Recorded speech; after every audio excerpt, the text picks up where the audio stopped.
Hey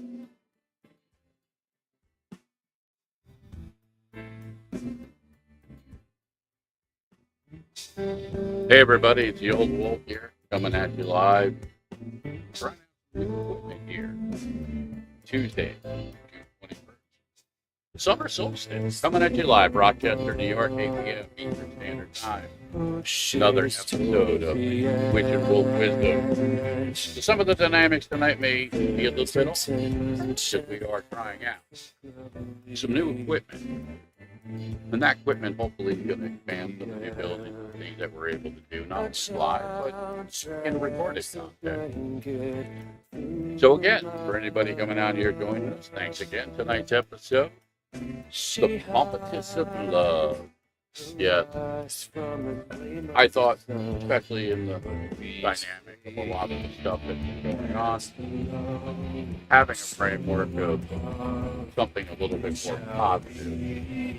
And love is a beautiful thing. Love, in many ways, can cut through a lot of the dynamics. We'll talk about that a little bit later. Again, periodically we may be making adjustments. Like with the framework at this moment, I'm going to click a button and stop the music. Okay, so the first things from the witch is music too loud, you're too low. All right, well, we don't have music now, so we'll see how that actually translates, whether or not this thing is peaking out. Again, to some degrees, this is going to be a little bit of an experimentation tonight. So let me say this. All of the views expressed, all of the content expressed is me, or to some degree, Shiya. We own the rights, we own the copyright to pretty much everything that's going to be going on here tonight, for the most part, except when we're doing other people. We have their permission, and of course, we'll make it a point to say, hey, this is this person's stuff. Like my brother, Greg Carchuman. Some of the music that I have done out here is his. Same thing with my brother, Tony Rodriguez. Some of the music I have put out here is from his band, Broken Past. Not only with what he's doing now, but some of the older stuff when myself and my son were members of that band. So it's dedicated to a lot of those elements around me. And there are a lot of different things that we do. And again, we'll talk about it. Good evening, Jennifer. Welcome. Thank you for joining us.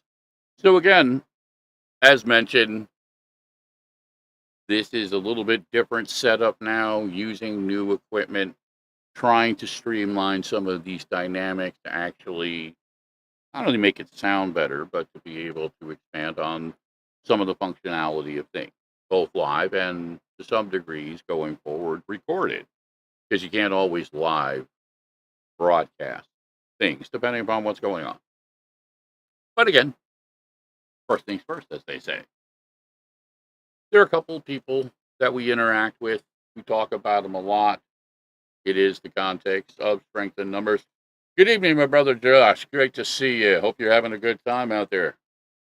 So we're going to talk about one to start off with, especially because, to some degree, I want to, and it's my show, and I can do these things. So, ha ha ha.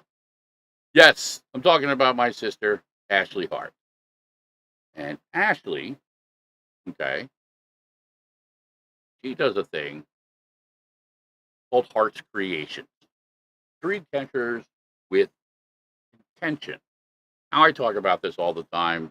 Long story short, as to not be long-winded. My sister's got magic, okay? She's got fucking real magic, and the things that she does are based around that simple concept, okay? Everything she does is done with love, intent, manifestation that you hear talked about.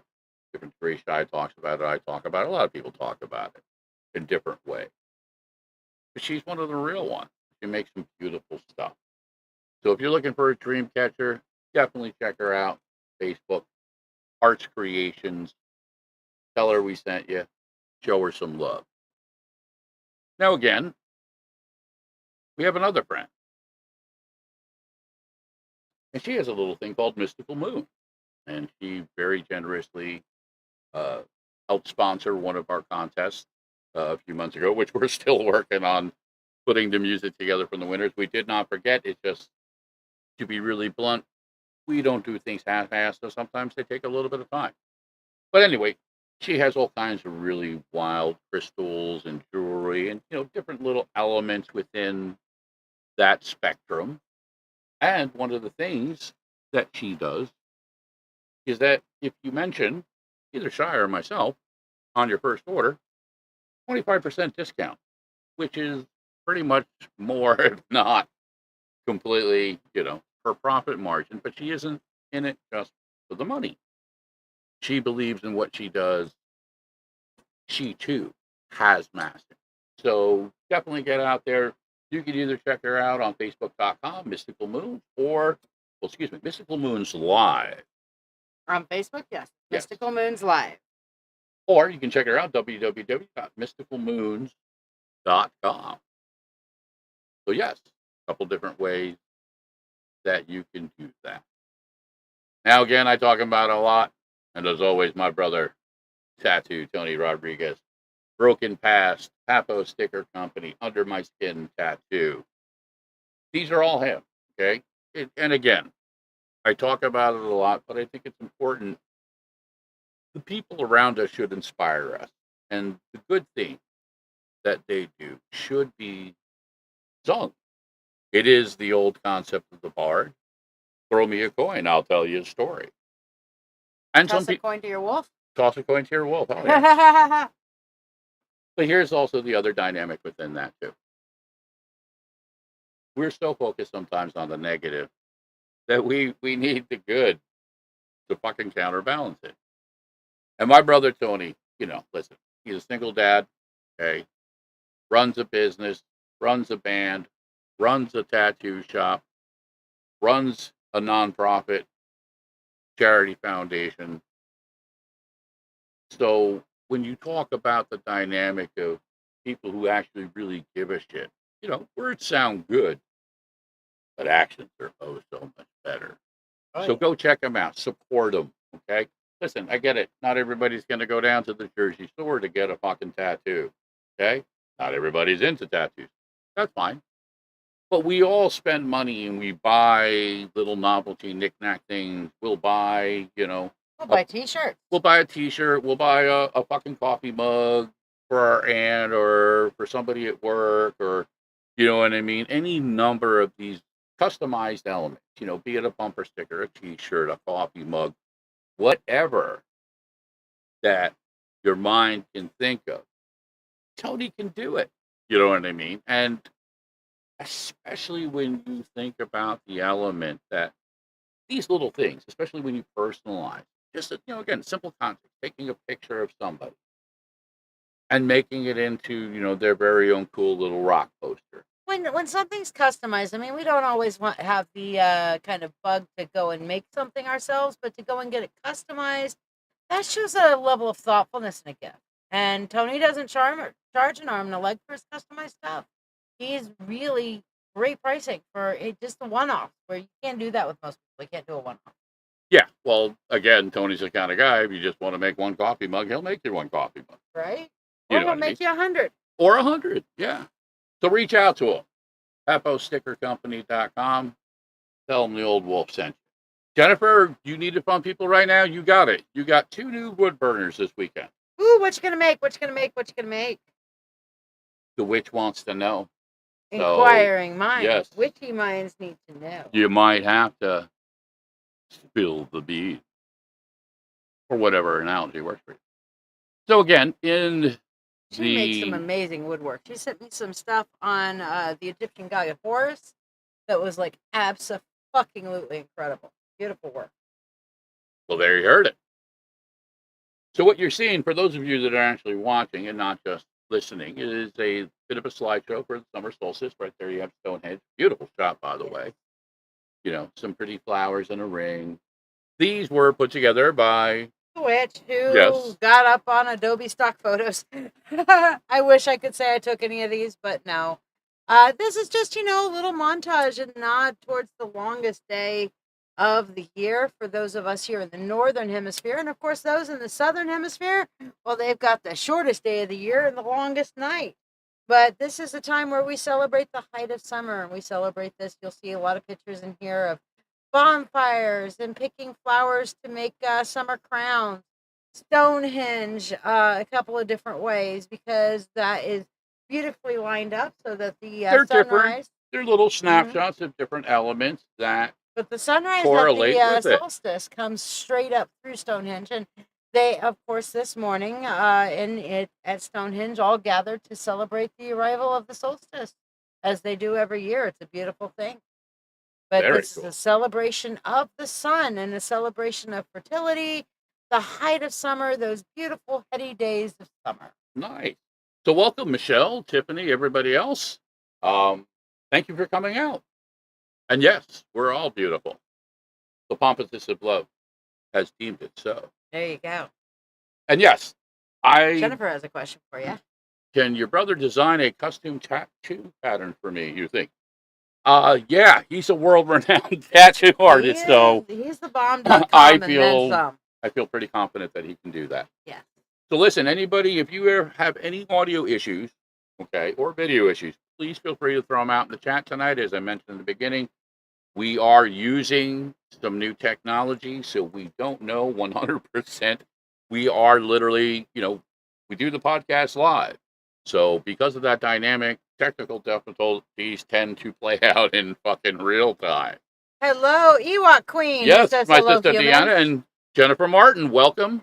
Again, thank you for coming out and joining us. Welcome. If something doesn't sound right, if you hear something funky or all of a sudden you don't fucking hear anything, please feel free to type out, say, yo, we can't hear you, or oh my God, that's fucking ridiculous. That's fucked up. Because we've got some interesting dynamics of things. Well, I mean, again, Michelle, maybe that means you need to be going to Jersey, get you a tattoo. Just saying. And she's just saying. Michelle had a dream this morning that she was hanging out with us and getting a tattoo. Really? And, yeah. So the only place she'd be hanging out with us while getting a tattoo is coordinating a trip to Jersey and hanging out and getting a tattoo by Tattoo Tony or his crew. Well, let's ask the crowd. What does the crowd think about that? That sounds like they think it's a great idea. I think the crowd appreciates that. Yeah. I definitely say that's 2 thumbs up. Hey, listen, stranger things have happened, Michelle. Listen, I know, sister, you have danced through some stuff, so, it's not always easy connecting and not being caught up in some of the dynamics. And I say that in a just kind of a casual way. You know what I mean? Just because we know you and, not again to throw all your shit out there, in the table. But, for those of you who don't know, Michelle has seen some stuff in her day, yet she continues on. She fights on, like a lot of us do, My sister Diana, who we refer to as the Ewok Queen, she's had to dance some things. As a mother, as a parent, as a woman, we've all had to dance different things. My brother John there, and that is actually really cool. We were going to talk to you soon about taking some of that vacation time. My lovely sister Suzanne, the Beaver Queen, Yes. she's definitely seen some shit in her days, and not unlike a fine Damascus sword, has come through the flames and now cut deeply. And looks fucking awesome while doing it. Sister Suzanne, your blade, it will kill. It will kill. It will kill. So, And we love you, and we love you all. And not in the Bilbo Baggins, like, I love half of you as much as I should, and love the other half of you half as less than you deserve. Yep, I love Hey, that listen, quote. there's no such... Listen, wizards and witches are never late. They arrive when they are supposed to. Shiya and I found this out the other day for Father's Day. Her and the monkey, everybody here in the house was like, hey, it's Father's Day. Whatever the fuck you want to do. Okay? So I was like, hey, can I just sit around and scratch my balls? And that obviously got vetoed. So I wasn't actually able to do what I really wanted to do, was live out my Al Bundy fantasy. Those of you who know who Al Bundy was. And listen, it's an old pop culture reference, but we figured you should do something different than they normal. figured I should do something different. So I didn't get to sit around and scratch my balls really the way that I wanted to. So instead, decided let's go flea market hopping. Let's just That was fun. let's go out there, and it was a beautiful day, and beautiful scenery, and Shy and I are of the mind, again, to the degrees that we try and support local businesses, be it directly online or be it locally in our community. Yes, Sister Diana, we are using new audio. We'll pause a second because actually I do value your input very much. Is that a good thing? Is it a bad thing? Do you have commentary, insight? Share. Yes, it does sound different. It should sound better, realer, deeper. Is the hope that it actually sounds more like, hey, we're actually here with you. So yes, we had to upgrade, some of the equipment. Again, some of the dynamics that we've talked about a little bit. Shai has mentioned it, and I've mentioned it, and we'll continue to talk more about it as the summer goes on. Shai and I intend to take the show on the road, as they say. So we're going to be going out to different places in the country. We have an event in New Jersey, September 17th. Yes, Sister Suzanne. They are very cool, and Shai did them. Well, we're going to be in Jersey September 17th for the Arts for Autism event. I'll talk about that a little bit more later. Shai has family in Texas, so we're going to be going out to Texas, and we're going to hit a couple of places in between, because we know a lot of you, and granted, as much as I would love to be able to go to New Zealand or Australia or Ireland, where some of you also interact with us from. Yes. We're going to do our best to get to some other places in the country. We're going to do some lives and podcasts live from other parts of the country. So, yeah, Suzanne, here is the dynamic, because we're not sure we can get your fucking silly ass out of your dynamic. So here it is in a nutshell. If you fucking don't come to us, oh baby, we're coming to you. Okay, and I'm just saying. It's on now. It's on. It is. Like Donkey Kong. Yeah. Listen, my brother John is right there in the Oklahoma area, not far off the beaten path from Utah.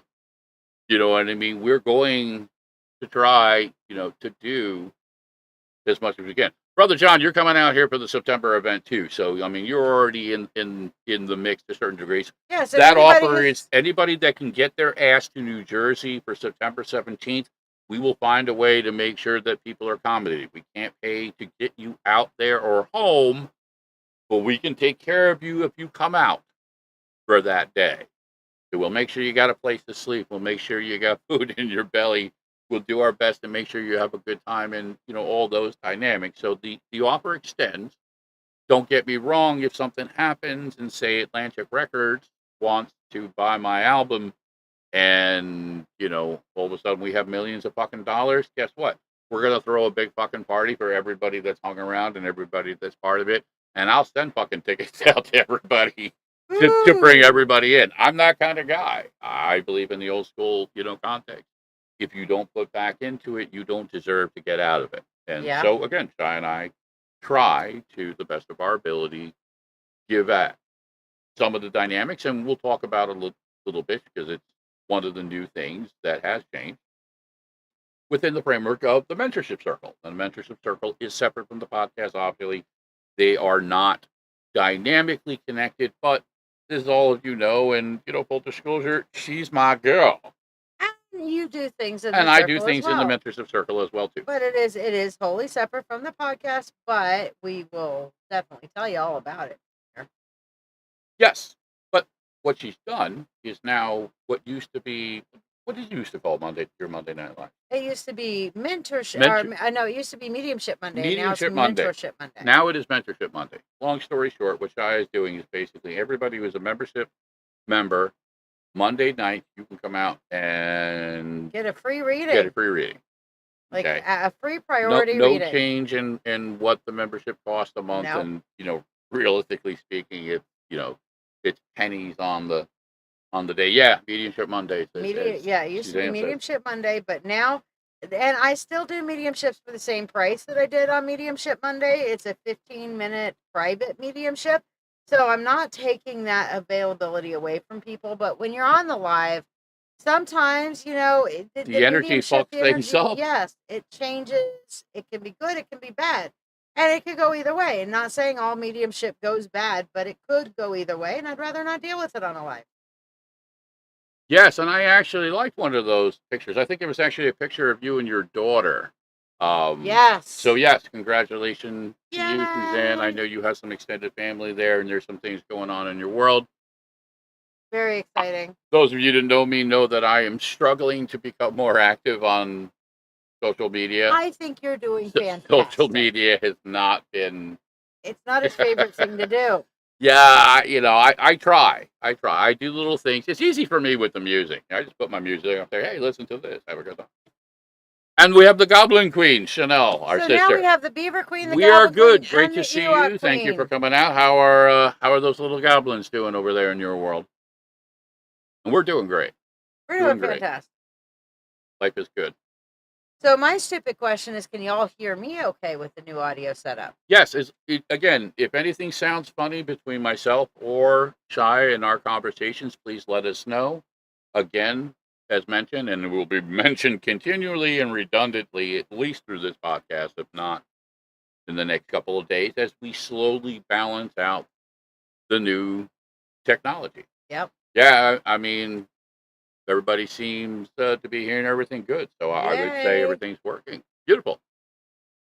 They are good goblins. The best, really. Of course, they're your kids. We love those goblins. So shout out to William and Elizabeth. Yes, shout out to the goblins for sure, and their mother, the Goblin Queen.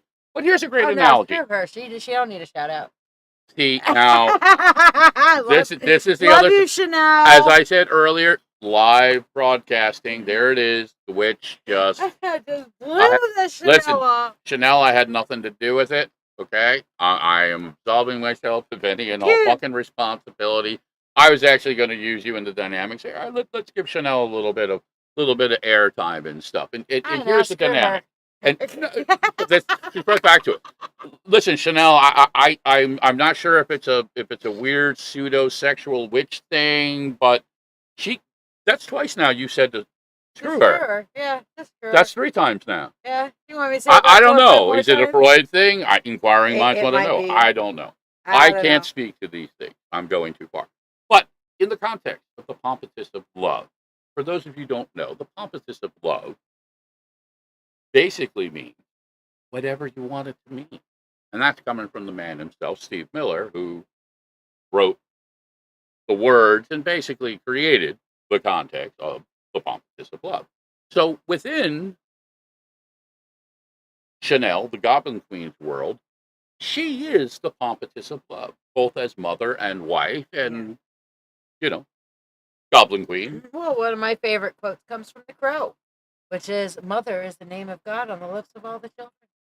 That's a great one. Yeah. Thank you for pulling that one out. I actually really like that one. That didn't dawn on me, but as you were saying it, I could hear. You can hear the voice. Well, I could see the great dingy background, and I could see him in the shadows. That walking against the wind thing that he does.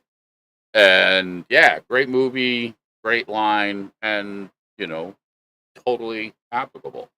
The audio sounds less like the airplane. Well, that's the whole point. Well, that was kind of why we had to, change some of the dynamics again, especially since we do music. One of the other things, that it allows us to do is just these little moments. You know what I mean? All of a sudden, something.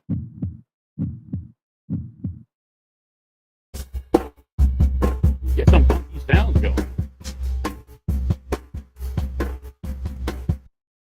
So yeah, I can just push a button to make shit happen. He's got a whole board now. I got a whole amusement park, boys and girls. And I've yet to learn this thing. All I look over and I see all these pretty colored lights, and I'm like, ooh, can I push out the buttons? And so far he hasn't let me touch it.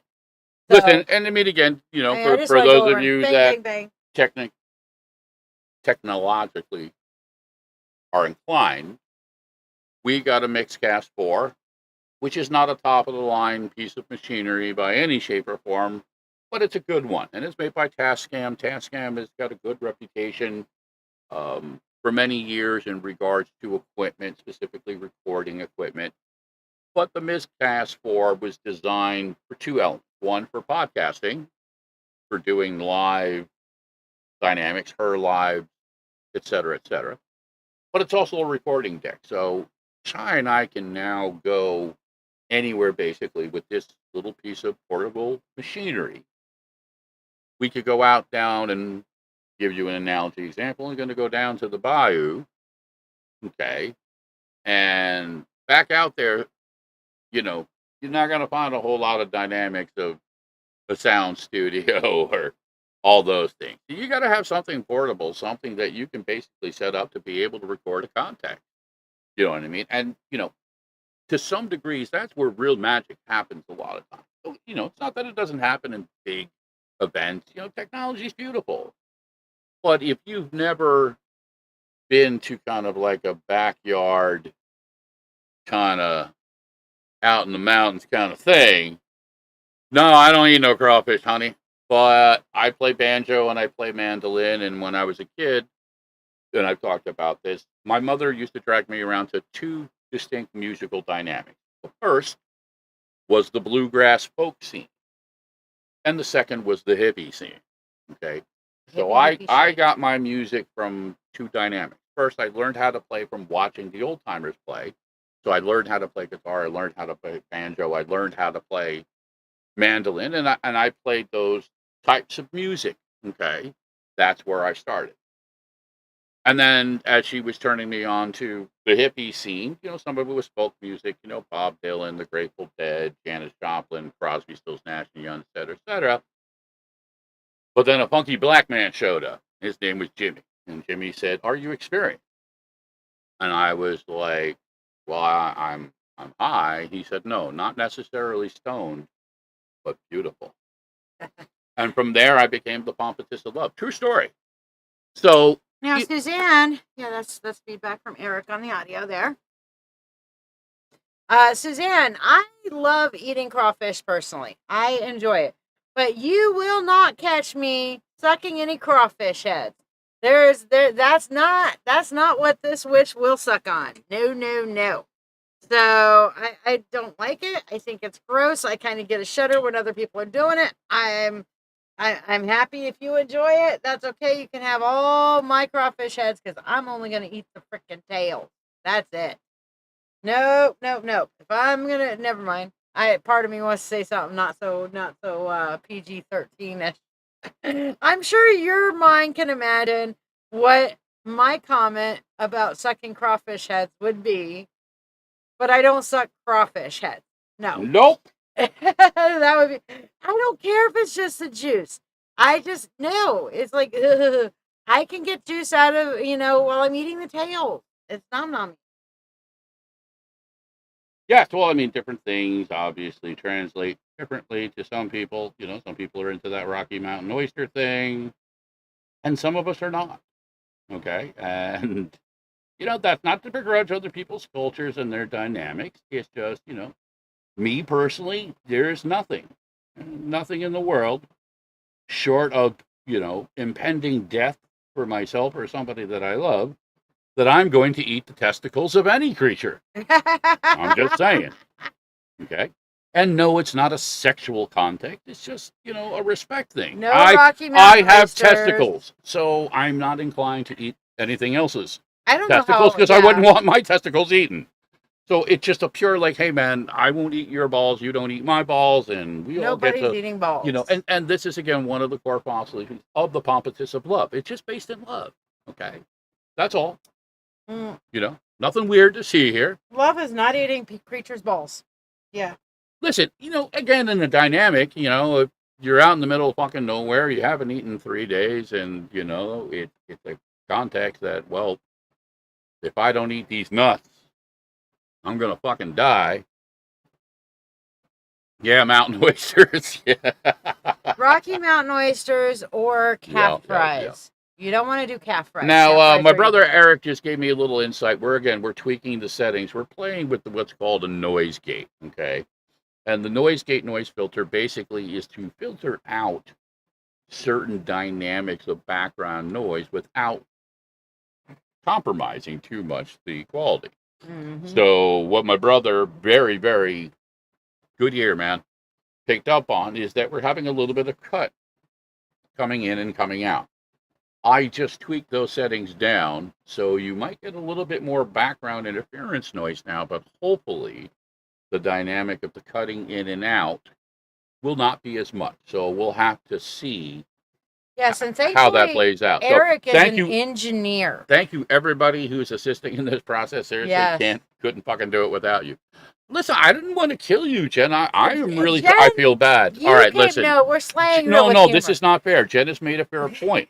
We're killing her right now. But she came and here that's, looking for this. no, Are she came, you no, not she came here entertained? She came here looking for the connection. She did not come here to be murdered. So No. you have my humble apologies. We'll stop everything right now. Okay. You know what I mean? I just, I think in the simplest dynamic sometimes, people's lives are more important. You know what I mean? And, again, I don't want to be that guy. You know what I mean? Do you want to be that witch? Oh, shit. What the hell was that? What was that? Oh, yes, that's my comedy. God. Yes, that's comedy. Cow's tongue really Yes. confuses me. Everybody like Who is comedy? that? Yes. Everybody loves comedy. Oh, Shit. that was not good. Nope. That fell was all the way to the everything falling onto the floor. Okay. So, Let me get that and pass it back through the way that it yes. That will absolutely be the best context here.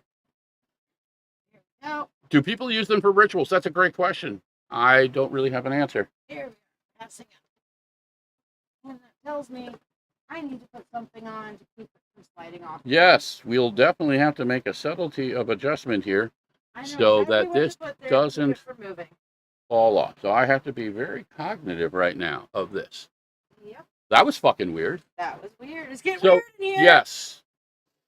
But that's Welcome okay. to live Shiya- broadcasting. Shiya has a solution that's in that little box Shiya will to your just right. fucking duct tape it. No, I have this thing called it's ticky tack like you used to do in the schools. Yes. But it's from Loctite makes a version of ticky tack. But doesn't that give people cancer? No. Are you sure? I am sure.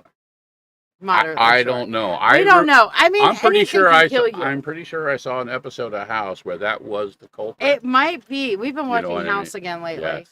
But no, I have this Loctite ticky tack, and if I put it down on the bottom, then it can be still picked up and moved, but it will keep it from jostling around as the tray goes back and forth. Me personally, my solution is Duct tape? much more George Carlin. Uh-oh. You have too much shit. If I take half your shit and No! throw it out, I've got all this fucking is my room. witchy. That's all of my all crystals. This room. No. I don't know. I like my damn rocks. You leave my rocks alone. I kind of feel like we Okay, need my we witches need will like come and defend me. We need You're a not survey touching my monkey damn survey rocks. because I think 3 out of 4 Not doctors touching my rocks. would absolutely Nope. recommend. My rocks are good for your health. Well, I mean, you can keep your rocks. I said half of your shit. Now I'm a righteous wolf. You call one of my rocks a ball of shit. Touch them fucking rocks and you die, See, motherfucker. my witch has got my back. That's right. And as a wolf, I recognize that, Mhm. and I'm The thing obviously is that this is the witchy not that room. stupid. I'm not getting rid of my witchy shit. No.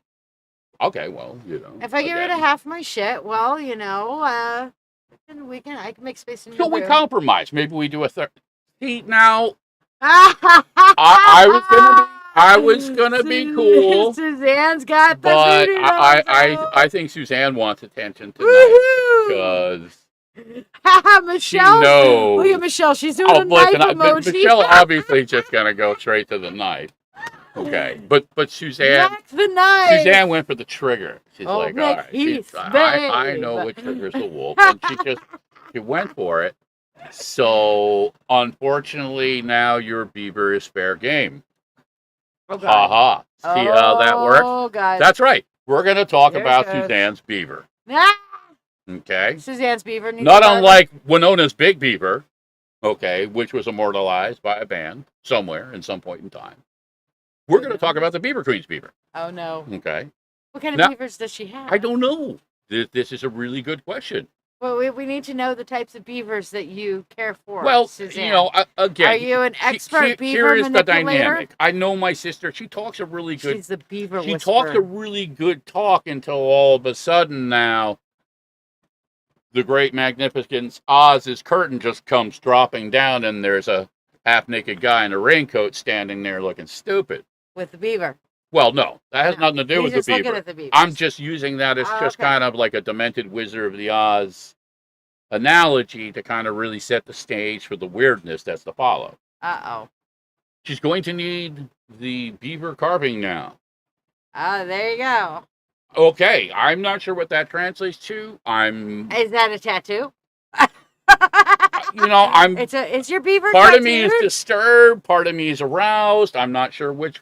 Should I run? Should I hide in the bathroom and rub one out real quick? I don't know. I mean, hiding in the bathroom is definitely a good option. It's definitely a good option. It's definitely a good option. Wow. Just dismiss my sexuality like that. That's how it goes. No, No. Listen, it's rock fair. is very good for me too. I am a older white male. Our days are fucking over, man. Like you're canceled. We're gonna pay the price for everything now. Absolutely. Sexuality, fucking male toxicity, the environment, politics.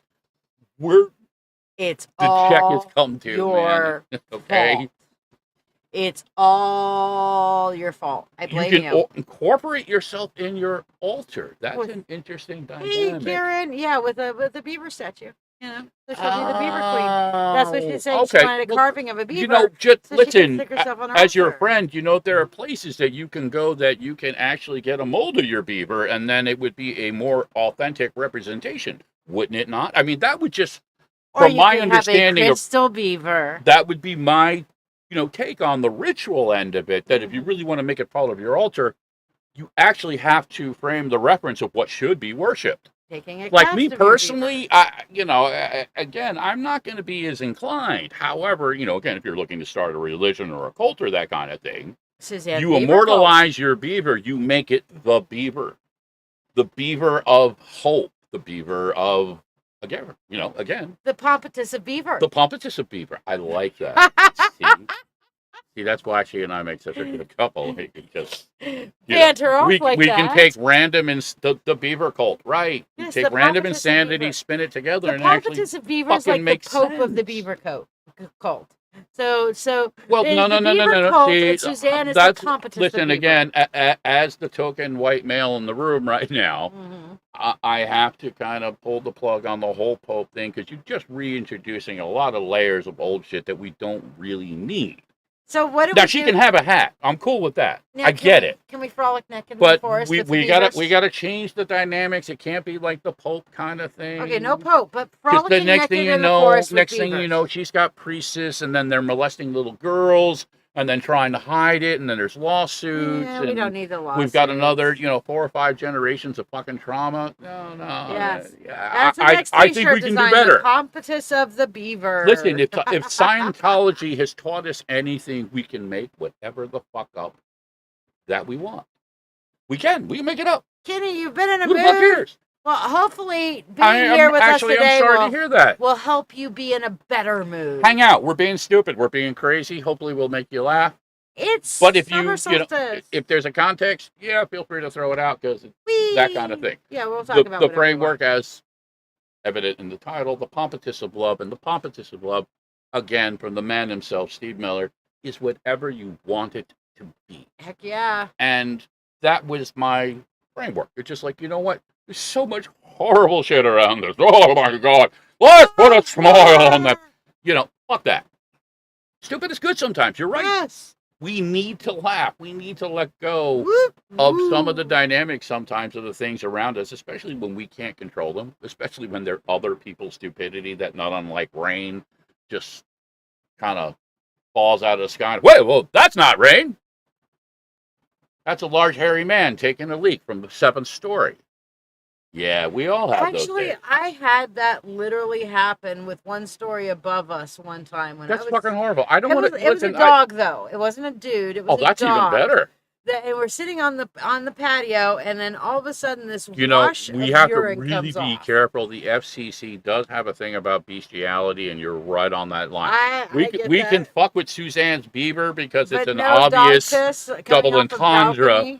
But you've got a dog on the 1st story. There's urine involved. I don't know where the fuck this is going, and it's more of a horror moment. And then we had to call the hotel, and they told people not to let their dog pee off of the balcony. Well, I, please. I tried to spin this and deflect it. It still went to the horrible It's still place. a horrible place. Sometimes you got to go to the horrible place just to appreciate that most of the days out of Sister the year there's Suzanne no dog hits on peeing a off the balcony. great grounding, an old Yes. school grounding technique. Earthing is Just what it's take called. your fucking shoes and socks off and just connect, ground. Yes. I love just laying down on the ground and And when staring up listen at again, clouds. Gaia is a great word, an analogy, a symbolic reference, but whatever you want to put, and that, I always try and stress this. Whatever imagery works for you is okay. It's not the dynamics of how you relate to it, it's what you do with it. Yeah. So I don't care if your God is a strawberry pink Care Bear. If your fucking God tells you to go out and kill the Jews, fuck you. Okay. No. Well, that's like one of the belief sets of Wiccans is "and it harm none." If you're not harming anybody else, do what the fuck you want. If it's done within the context of love, if it's done within the context of true healing, understanding, connection, whatever labels you want to throw on it, they're all equally as valid. Again, unless you're a Scientologist, and then you're a fucking asshole. Think about the earth. It's just in the context of Gaia, Mother Earth, the earth itself. She takes all the compost and stuff like that and transforms it into this beautiful mulch from which amazing things can grow. When we give our Mother Earth, Gaia, the earth, our negative energy, same thing happens. It takes it away and creates a context from which beautiful things can grow.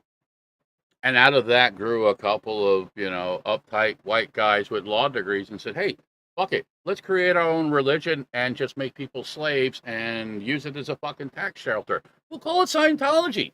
What the fuck? True story. Oh, so, no kidding. Whereas I love Mother Earth, I sometimes question and wonder, is she on a 4 billion year peyote trip? And it's just trying shit out. Throw some shit on the wall, see if it sticks. I saw this. I don't know. I wonder sometimes. I saw this meme at one point. There's some fucking deep stupidity out there. I'm sorry. I try and love. I really do. Really, really, really, really.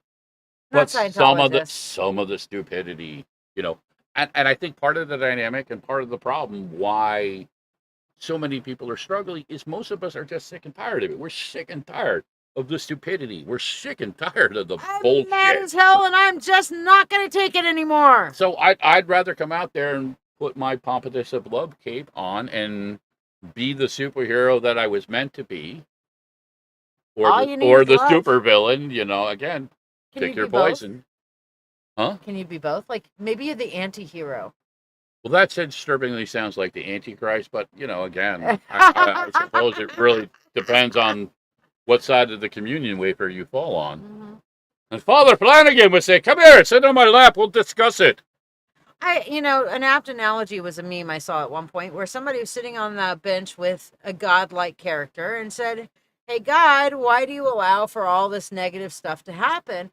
And the godlike character looks back at the person sitting on the bench and says, I don't know, I was going to ask you the same question.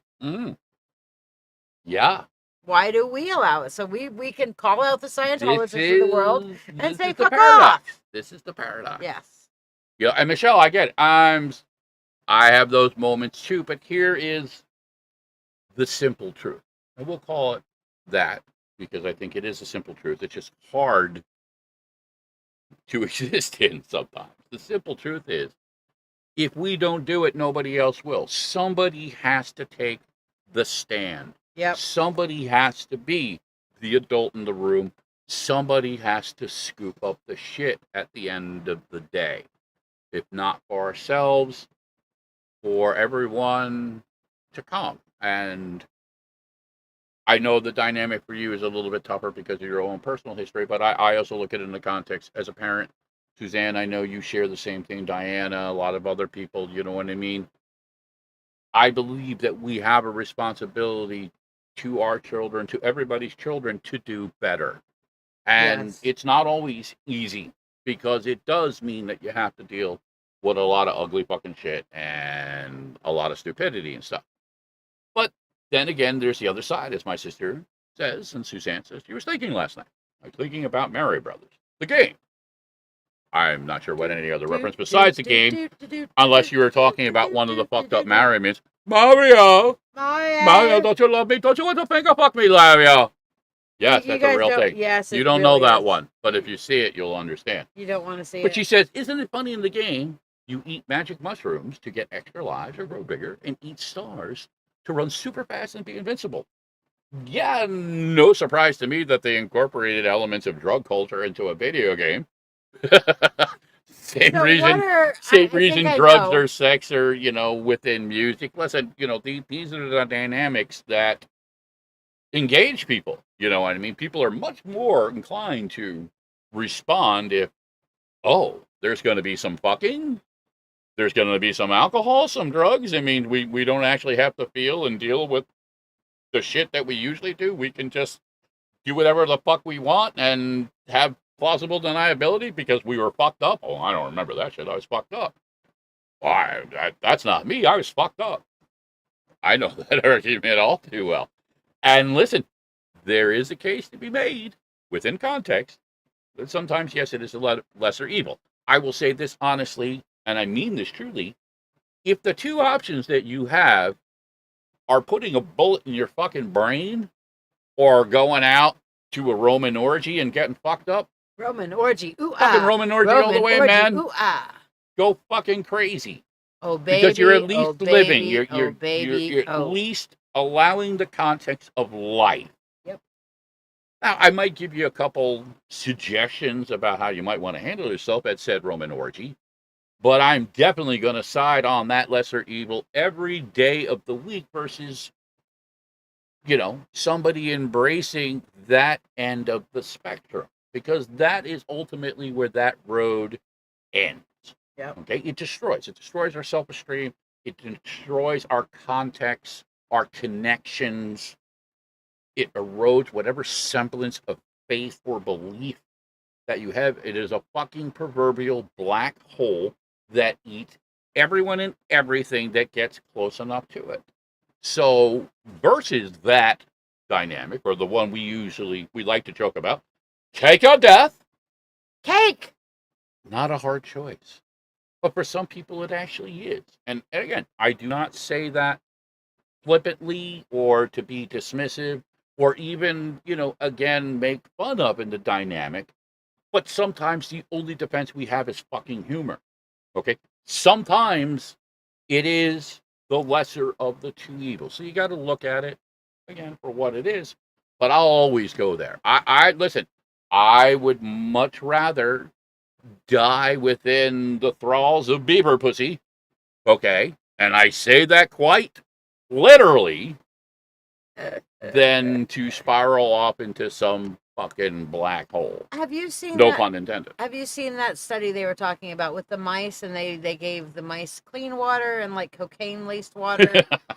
Yeah, I've seen a few of those over And then years, the one was like, well, when they were left in a cage with no connection, no nothing, they would literally drug themselves to death. But if they had the little micey wonderland to go and connect with other mice and do other shit, they completely ignored the cocaine water bottle. Well, I mean, go ask Alice when she's 10 feet tall. Right? Again, drugs unfortunately have been ingrained and are part of our culture, like it or not.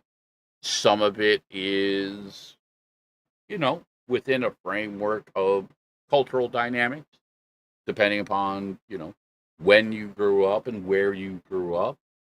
Obviously, some dynamics have been introduced through other means, be it through quote unquote.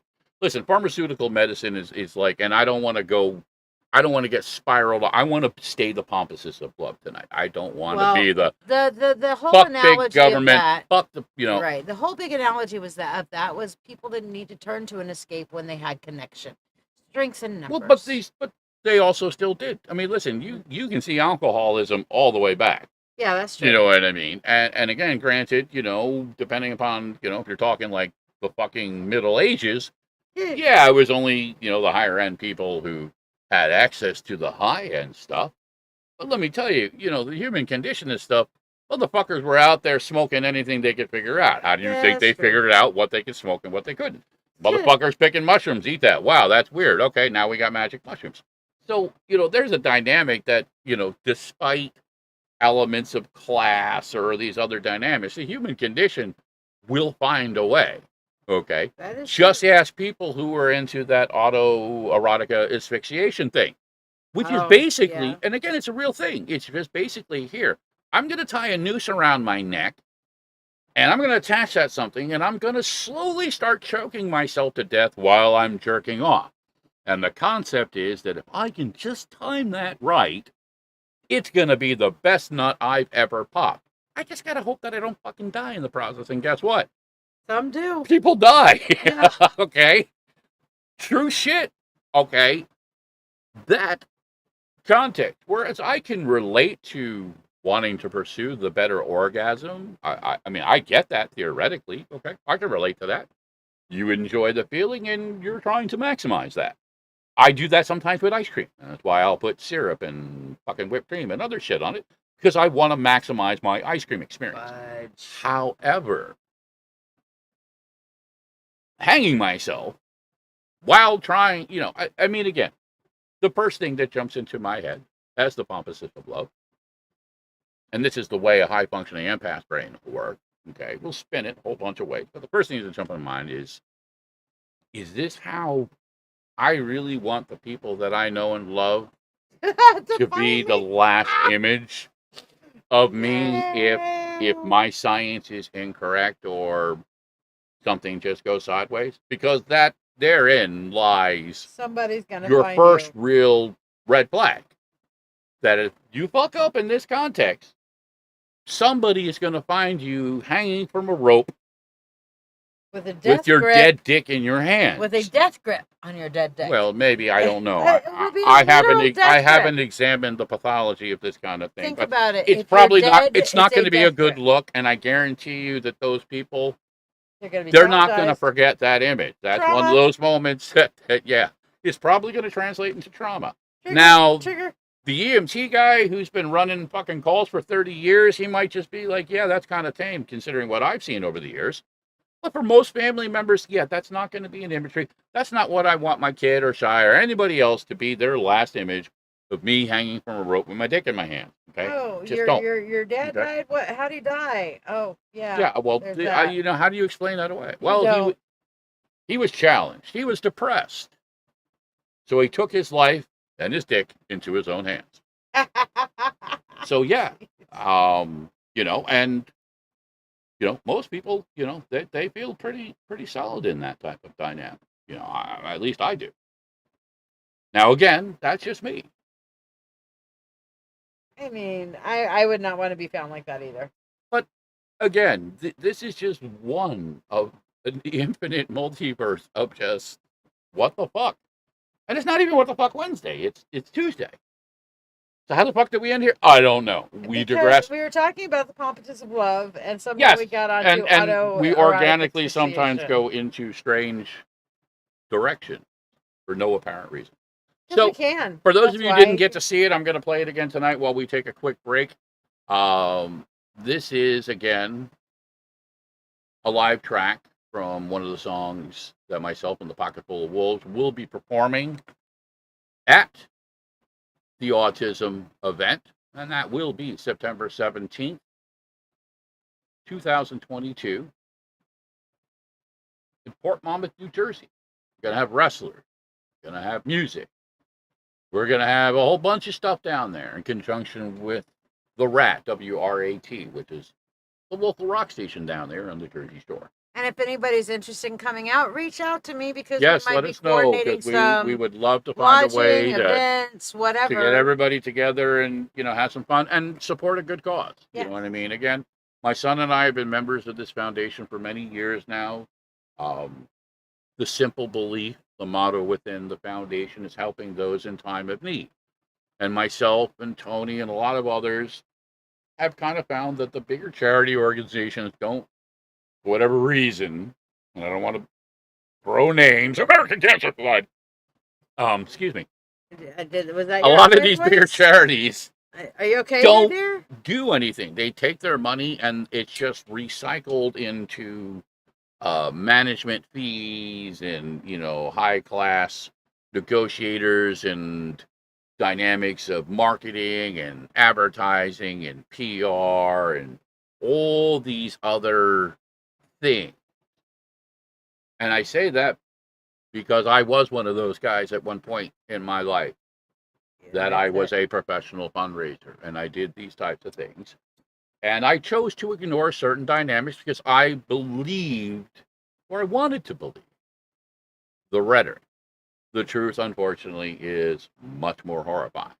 Now, that isn't to say that these aren't good causes. But like most good ideas, it's not the idea that's the problem. It's the fucking people running behind them. AKA, if you're a Scientologist, please go fuck yourself. And you can quote me on that. Wow, you even said please. Yes. Well, I figure it was better to be polite about it. But yes, the headlines can read tomorrow that the old wolf, quote unquote, told Scientologists to go fuck themselves. You left out the please that time. Yeah, well, it was only worth one please. Okay. Two is way, way, way, way more than Excessive. deserving. But that's my personal dynamic. That's my right as an American, free speech. Again, if I offend anybody, I'm not sorry. Not in that context. Because if you look at it for what it is, okay, and call it for what it is, it's just the purest example right now, fucking weaponized empathy. You take people's fear and longing to have some type of hope, faith, spiritual connection, and they turn it into a lifelong reprogramming. We're going to take your soul and your body and your money and, kind of force feed you into the proverbial meat grinder. Yep. Okay. And, for me personally, again, as a human, as a man, as a parent, it's a trigger. Okay. I am tired of false prophets and snake oil salesmen and the bullshit artist, used car salesman mentality. I don't pretend to know it all. Okay. And I don't want to. I try and share what I know. I try and do it in a context to the best of my ability within an honest framework. Granted, some of this is my opinion. It's what I believe. It's what I think. It's what I feel. And I share that because I think it makes sense. But I'm also open-minded to the degree that I understand that we're not always going to agree on everything, but I love people enough that I'm willing to try to find that common ground, okay? I'm not willing to write off the human race. I'm not willing to write off our democracy, our form of hope within our culture. Sure, we got problems, yeah, but some of it's on us. We have to call certain bullshits out for what they are. Yep. We need to preach. We need to sing of the Pompatus of Love. All you need is love. Love is a many splendor thing. Love is a context. It's a simple context that we can get around, if nothing else, to stop the fucking bleeding. So love changes everything. It can. It does. Love is an expansive energy. But I digress again. This is a tune called Action. My brother Greg Schumann wrote it. It's a great song. We're going to be performing it live. And this video clip is a little bit of predator mode of my little video fuckery and a live recording, the first time of us playing the track. And the track really speaks to the context that actions define. Words don't mean shit without fucking actions. Okay? Yep. Teach a parrot to recite it. It's fucking redundant. I tell the parrot joke all the time. I'm going to tell it another 10,000 times. But simple truths are still simple truths. Okay? Without actions, words don't mean anything. So without further ado, I'm going to kick us over to Action live. And then we'll be back for some more discussion, some more comedy, and some more Beaver asshole. Listen, we've just started to open that Beaver up. So hopefully you'll be back when we return. If you run away, I get it. I understand. Beaver, that type of dynamic can be terrifying to some people. I like artificial vanilla. Yeah, but there's so many dynamics here that, again, depending upon your particular nuance or your particular phobia or your particular trigger or your particular dysfunction, aka what kind of closet are you hanging in? Are you hiding in the closet? I'm out of all the closets, now, again, man. I'm an double entendres, subtleties. I'm playing the semantic game. You can read whatever you want into I'll eat beef. Yeah, but you eat beaver too. I'll eat beaver. Yeah, I know. So Absolutely. I eat beaver. I mean, how many licks does it take to get to a beaver pot? The world may Depends on the never know. beaver. Depends on the beaver, right? Great analogy. So without further ado, action, and we shall return.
So yeah, that was the Pocket Full of Wolves performing for the first time, playing for the first time, and playing that song for the first time. I got to tell you, and I said this last week, Yep. and I meant it then, and I mean it even more now. It was so energizing, so uplifting to walk into that studio, and not only, I knew to some degrees the dynamic because I taught my kid how to play. My son has been playing with me for years, so I know the dynamic. But Greg and I, besides a little one-off that we did at Miller's birthday party, we hadn't played together for years, and Bruce never played with him. So being able to walk into a studio and being able to connect musically like that. I mean, again, I'm not saying this from the ego context, but, again, there are certain things you just can't fucking fake your way through it. You just can't. Okay? You can talk all you fucking want, but when it comes time to get up there and actually perform, make that shit you hear I'm happen. going, you either have it or you don't. And those guys got it. And it was just, it felt. You were super jazzed after that. We got out of Oh, there. listen, I didn't go to sleep till like buzzing with fucking 3 o'clock in the energy. morning. It was It was like like 3 a in the morning. fucking, We went it back really to the was. It was hotel like a room cocaine high without without the cocaine. the cocaine. Yeah. We went back to the hotel room and literally powwowed on the floor. Fancy Yeah, hotel room. We didn't even want to sit on the goddamn bed. We were like, we got to get connected. Let's sit on the floor We all here. sat on the floor in a We circle. did. The three of us. Me, the witch, and the monkey literally sat on the floor and just, we're discussing, different elements, things, what had happened, et cetera, et cetera. And it was beautiful. That's great. One of the things for me, one of the primary reasons why I do it, you know what I mean, is sometimes it has to be about other people. Don't get me wrong. We have to take care of ourselves. We have to do things for ourselves. But if we don't do things sometimes within the framework, the dynamic of the people around us, we become one-dimensional. We become cold. We become callous. And really, in my opinion, we become fucking assholes. I'm not saying that that's anybody in particular, but I know that it can happen. And to some degrees, it was happening to me at a point in my life until I was able to get my head out of my ass and reconnect with certain things.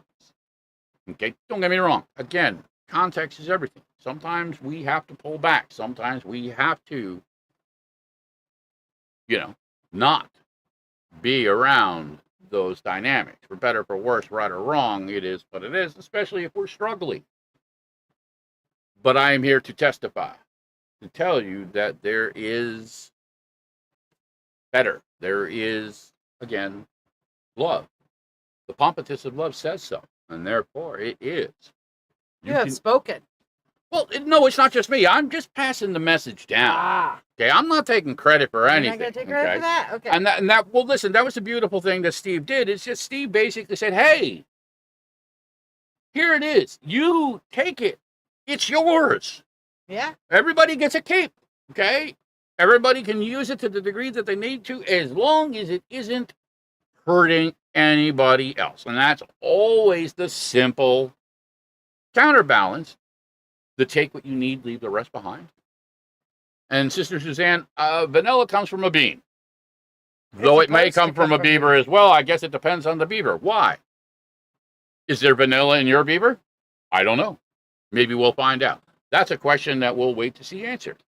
Michelle says she's fighting becoming that asshole right now. I get it, sister. And especially when we lose some of the things that have us anchored, it's a shitty dance. And I'm not going to fucking bullshit you or pretend otherwise. You already know it. You're an intelligent woman. You know what I mean? Sometimes the only thing we can do is tread water. We hang on to the best that we can, if not for ourselves, just in the generic spirit of, okay, you know what I mean? We got to do it for the people around us, and sometimes it isn't enough. There are no simple fixes, unfortunately. Anybody that says that is full of shit. It's not to say that it doesn't happen. Some things are simple fixes. If you're walking around and you got a limp in your foot and you've got a big rock in your foot, yeah, you take your shoe off, you remove the rock, problem fixed. But as Dr. House will say, it's not always that simple. No. Sometimes the answers and the elements lie hidden for a variety of different reasons. Or sometimes people just like the rock in their shoes. Some people do. I don't But it's the same understand it. reason why people like gerbils in their asshole. I don't know. understand that I either. don't think that's a contact with Michelle. Michelle's gone through some shit and she's hurting.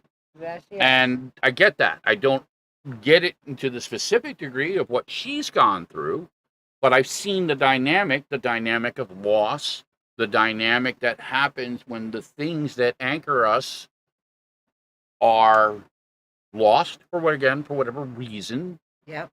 And we lose our balance. We lose our direction. We lose our purpose. And you know what? It's okay that we have those moments and we take those moments to, as I say, take a knee, to understand, to feel, to not gaslight ourselves, and to recognize, hey, this feels pretty shitty right now.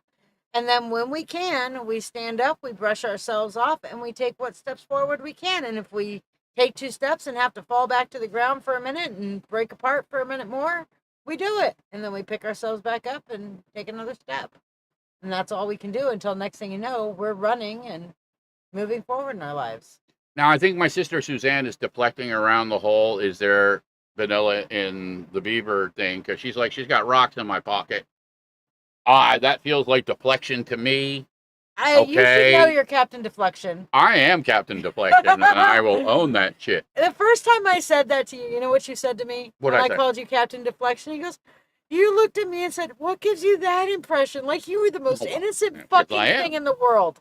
I was fucking hilarious. I just looked at you like you're fucking kidding me, right? Well, I had to try. You're not gonna lie. You know, It was perfect, but you were like also. I have all these magic powers. I gotta use them You sometimes. had the most innocent look on your face when you said that. I haven't seen it before. I haven't seen it since. Well, maybe because you choose not to see it. Maybe, or just completely ignore it. Kind of not unlike Yeah, well, kind of like what Suzanne did. She's got. dog eyes. I mean, what a great distraction. You know what I mean? You ask a woman a question about her beaver, and she's like, "I got rocks in my pocket." I mean, I don't know how that translates. Yeah. And listen, you know, Michelle, Jennifer, same analogy. Yeah, sometimes when it gets bad, you curl up in a ball and you cry, and other times people will take advantage. They'll kick you while you're down, and I totally get the analogy about not wanting to break fucking legs, because I want to go full fucking Dark Knight Batman. He will.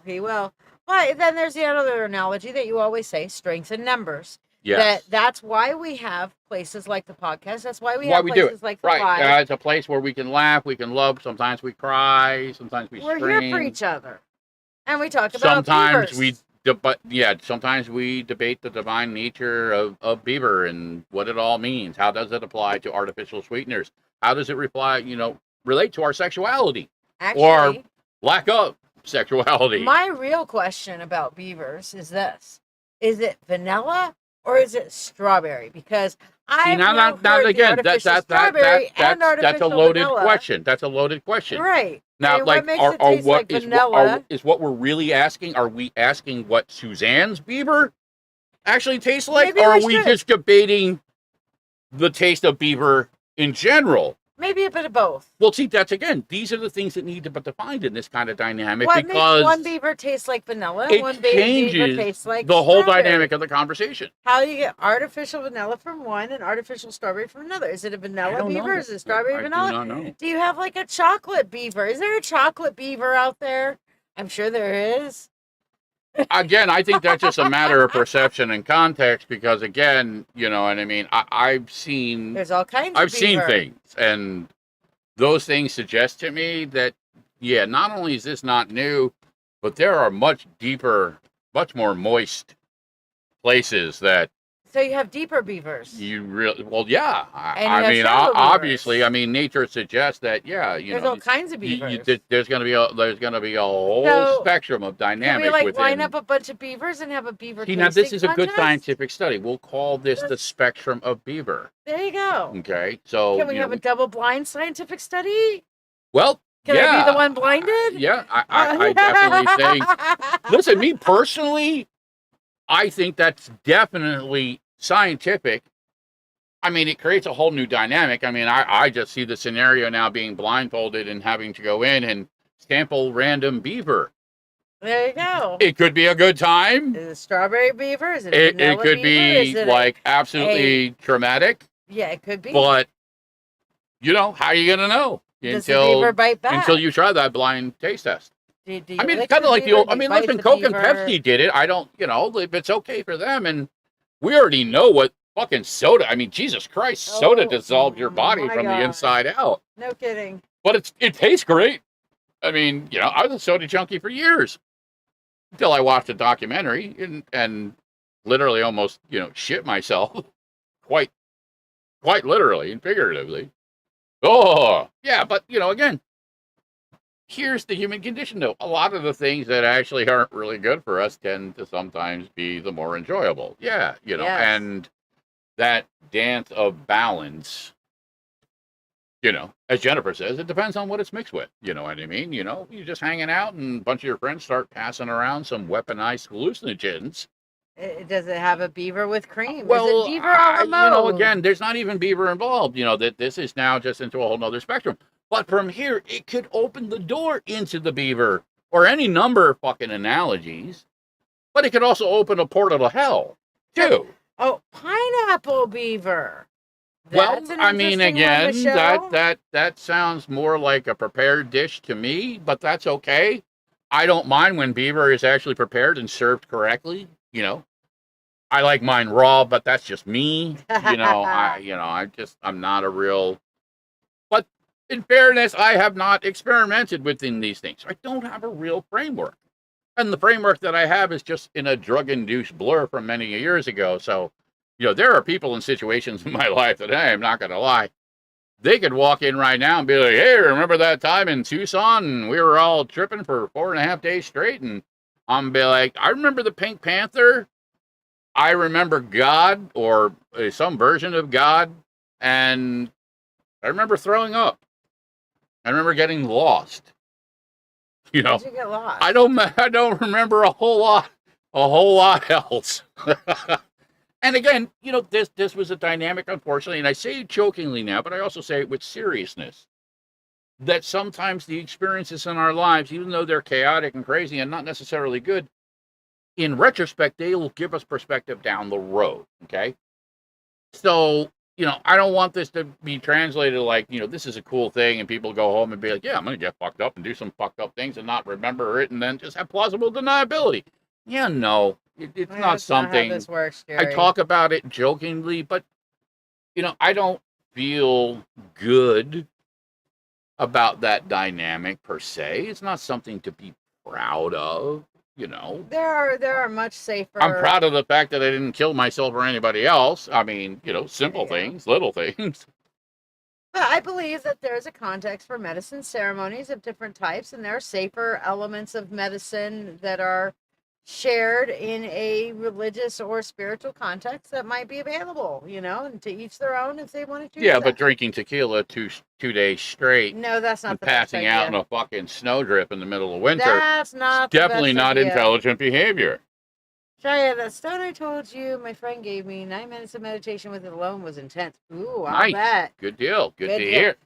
You know, We can connect with any number of things, you know, be absolutely. it, you know, a stone, sometimes, you know, again, with a little bit of magic, meditation, but again, whatever you want to call it, we can unlock, we can connect things, we can channel things. Again, there are 1,000 different variations, words, interpretations about all this stuff, but it all comes back to the central core theme of what we put in to it. You and get it goes out back. what you put in. Yeah. Yeah. It's like anything Now, it else, doesn't like, always translate because, again, we do everything right, or it seems that we do everything right, and we put all those extra efforts in, and then the universe comes and fucks us and takes away the things that we love and allows these dynamics of pain and betrayal and hurt and all these other horrors to just casually float around like farts in the wind. And it doesn't make sense when you look at it from that aspect. Towards George Carlin's later years is one of the things he used to talk about. And there was a bitterness in it. Yeah. And he was disappointed with the human race. And he was very vocal about it. People suck. People do shitty things.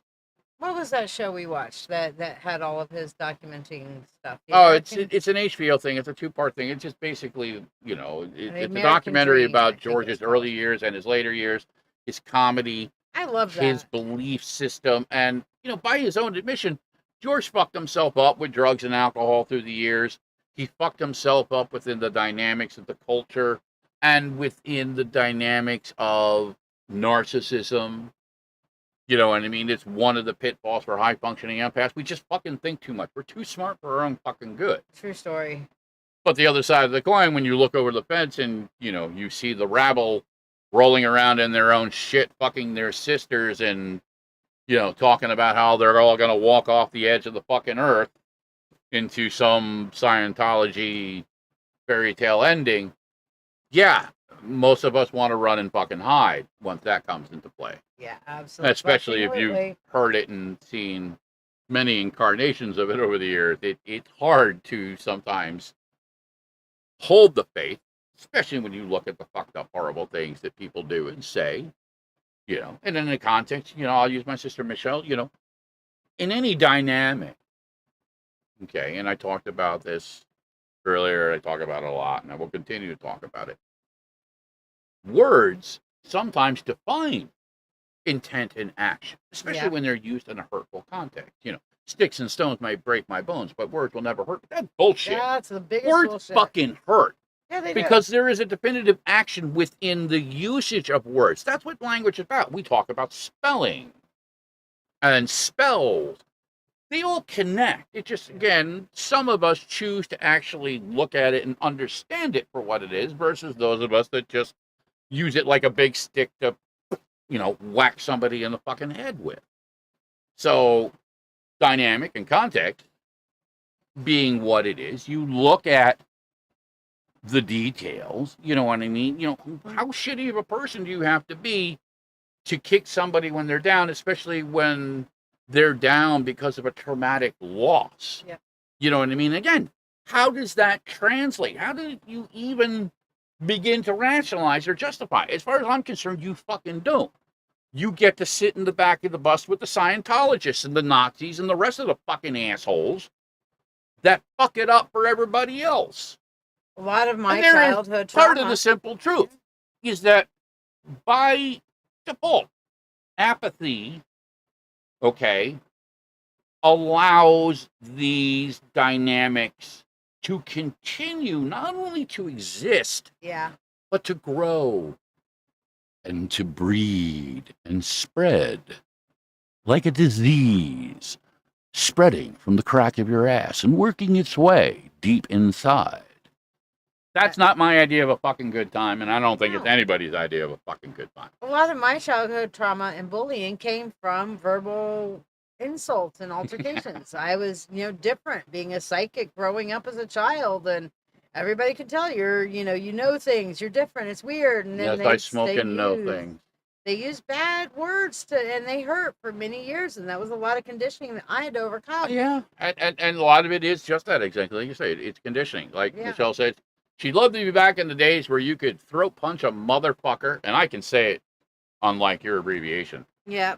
And I embrace that Samuel Jackson dynamic. Motherfucker! Too many motherfucking snakes in this. So she'd love to go back and throat punch a motherfucker, take it outside, and walk the fuck away. Yeah. I understand that. That's an old Brooklyn. Well, I mean, not just Brooklyn, but I'll call it an old Brooklyn context, is the old code. But even then, that was a framework of conditioning. We shouldn't have to resort to this dynamic. It shouldn't have to come down to this. We should be able to do better. Yeah. I understand the dynamic, the emotional framework, because it is built up over periods of time. So it's like, your sanity being slowly peeled away until it's just, there's nothing left, and you're just, somebody has to die. I've been there a few times. Listen, and I totally get the context that some people do deserve it. This is the slippery slope, and this is the problem, though. When we start becoming now judgment, that has a tendency not only to feed back on us, but it tends to erode what I refer to as our humanity. And I know this as somebody who has struggled through the years with anger issues for a variety of reasons, and a lot of them I feel are fucking justified.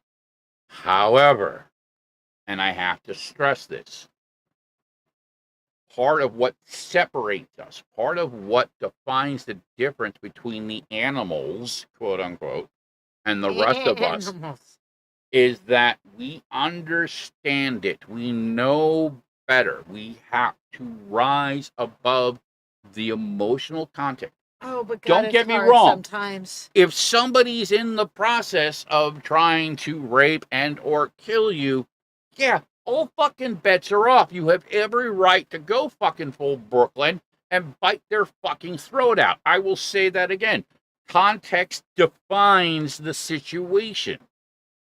But in the same instance, because somebody spouts some stupid bullshit or talks some petty, hurtful stuff, we cannot reinforce the dynamic with more hate, with more anger, because it doesn't change the dynamic. Not only does it reinforce it, but now we are, not unlike the analogy of shooting heroin, we are poisoning ourselves. It's just a different kind of poison. Okay? It's the kind of poison that, again, you'll get a rush off of. You'll feel good in the moment. As my brother Ice-T would say, I'm so fucking mad, it makes my dick hard. Okay? Real hard. And for guys, we like that. Okay? As a man, I'm going to be honest. I like it when my dick gets hard. Okay? Not going to lie. But I don't want to have to fucking redline and bathe in somebody's blood to get my dick up, okay? Yeah, that's not a good time for me, dear. Justifiable. That's not what you said the other night. Oh. Okay. Not supposed to tell him about that, damn it. Well, listen, you're the one that does the whole ritual sacrifice thing. I was just going along for the ride. Really? You're going to tell him all? Well, I didn't want to end up back in the fucking voodoo doll. I'm not going to lie. See, this is my life, okay? I live under constant threat, okay? Look, really? I only have 3 voodoo dolls. You shouldn't have to say a word. I leave a sock on the floor, and she'll just kind of point at the voodoo doll, point at the sock, give me that dirty, witchy little eye. Have to point anymore. And then she'll do the old gypsy squint, and then she'll just shake her gnarly finger. No word, just intent. Okay. That fucks with you after a while. It conditioned you. I'm sweet and innocent. Yeah, it's a bunch of bullshit. I'm sweet and innocent. That's my story, and I'm sticking to it. And if you buy that, I'll throw the golden gate. Well, don't do that to me, because I don't want to run away. But listen, comedy is a good thing. You can take horror and you can repurpose it. Dark humor is a wonderful thing. It doesn't always work. I mean, again, certain things, unfortunately, have become so polarized with our culture that, you stray off the beaten path. South Park can get away with it. They can have a whole episode about the N-word and say it, 500 times in the fucking episode. But if you're a white comedian and you just make a subtle reference to it, all of a sudden, you're a racist. You got to get canceled. But yet, there are people that fly off to the Philippines and have sex tours to fuck children. But we won't know. Well, but that's okay because, they belong to this particular group or they got this particular, you know what I mean? It's just fucking insanity. Context, don't get me wrong. All right. If you're walking into your local McDonald's and calling everybody the N-word because you're an uptight racist asshole, yeah, you deserve to be fucking canceled. If you're a comedian talking about how the black guy down the corner said, and this and that, my brother, and you know what I mean? Context, man. We can't separate. We can't tell the difference between comedy and fucking hatred. I mean, for me, it's actually, it's pretty fucking simple. But that's just me. Maybe I'm but a lot of comedians look at that and say, what the fuck? Now, I understand the dynamic, how it will and does offend some people. So I choose not to, even though I could get away with it and I could say and this and that every day fucking until I'm blue in the fucking face. What are you going to do? I pay for my own podcast. I have no fucking advertisers. I don't sell anything. What are you going to do? You're going to cancel a guy that has 7 followers? Oh my God. I'm so afraid. Why do you think I go after the Scientologists? Get me some fucking attention. Come after me. Sue me. That way I can get this podcast out to people who really need it, who need to fucking laugh. So that way they don't fucking kill themselves or do other fucking horrible things because this world just doesn't give a shit. I actually do. Yeah. I'm not going to blow smoke up your ass and say I'm going to write everybody a check because I can't. But in the same instance, I'll do what I can. I'll be like, hey, I'll try the best of my ability to explain things to whatever degree I can understand them. And I'll take some of the horror and I'll spin it and I'll make it into fucking comedy. I'll share some stupid beaver jokes or make sexual innuendos with my sister fucking because that's what they do in the South, right? I mean, Suzanne, I mean, come on. I mean, if your brother can't fuck you, who can? Yeah. See, I can do that. That's horrible. I can do that. And I'm with you, brother. Brother John says it right there. Cancel culture should aim higher, like the IRS, ATF, oil and tech companies, pharmaceutical companies, Scientologists. Oh, yeah, baby. I got a fucking list. Yeah, but we got to go after Pepe Le Pew first. Well, I mean, Pepe Le Pew, but listen, even Pepe set the stage. Yeah. You know what I mean? And I thought it was a great skit when they talked about it, And it was in the comedic context, that Pepe Le Pew basically was in some ways rape comedy. He would just basically take the pussy. Oh, come here, I must have you. I will chase you. I will force you into my arms. And then the part we don't show, we all know where that fucking goes. Okay? And if you don't, go to Pornhub. It's free. Yeah. Everything you need to know about human sexuality, you can find on Pornhub. That's frightening. Listen, again, this is the world that we live in now. Granted, depending upon where you live in the world, it may not be your reality in the world, and I don't begrudge that. I get it. You know what I mean? Maybe you don't get cable where you live. You know what I mean? We have a lot of luxuries. We take a lot for granted out here in Western culture. You know what I mean? If you live in the middle of a fucking desert and, the only thing that you really have to claim your own is, two goats and a pile of sand, your take on life is going to be a whole lot fucking different. I'm sorry, but that's just a simple truth. Yep. It's not their fault necessarily. They didn't choose that. Many times and in many dynamics, we're born into a context and then that's the hand we're dealt with. And then everything else from there is, contextual. This happens, that didn't happen. You made a left where you should have made a right. You got lost in fucking Albuquerque. You know what I mean? A fucking duck showed up and sold you some magic fucking beans, and the next thing you know, you're sucking dick on the corner for fucking $20. That's how quick it happened. As long as you're not two hobos in a shoe filled. One day you're a politician from Arizona, the next day you're a transsexual hobo sucking dick. And that's not, listen, and that's offensive to transsexuals because transsexuals are actually good people. See? Not all. Humor.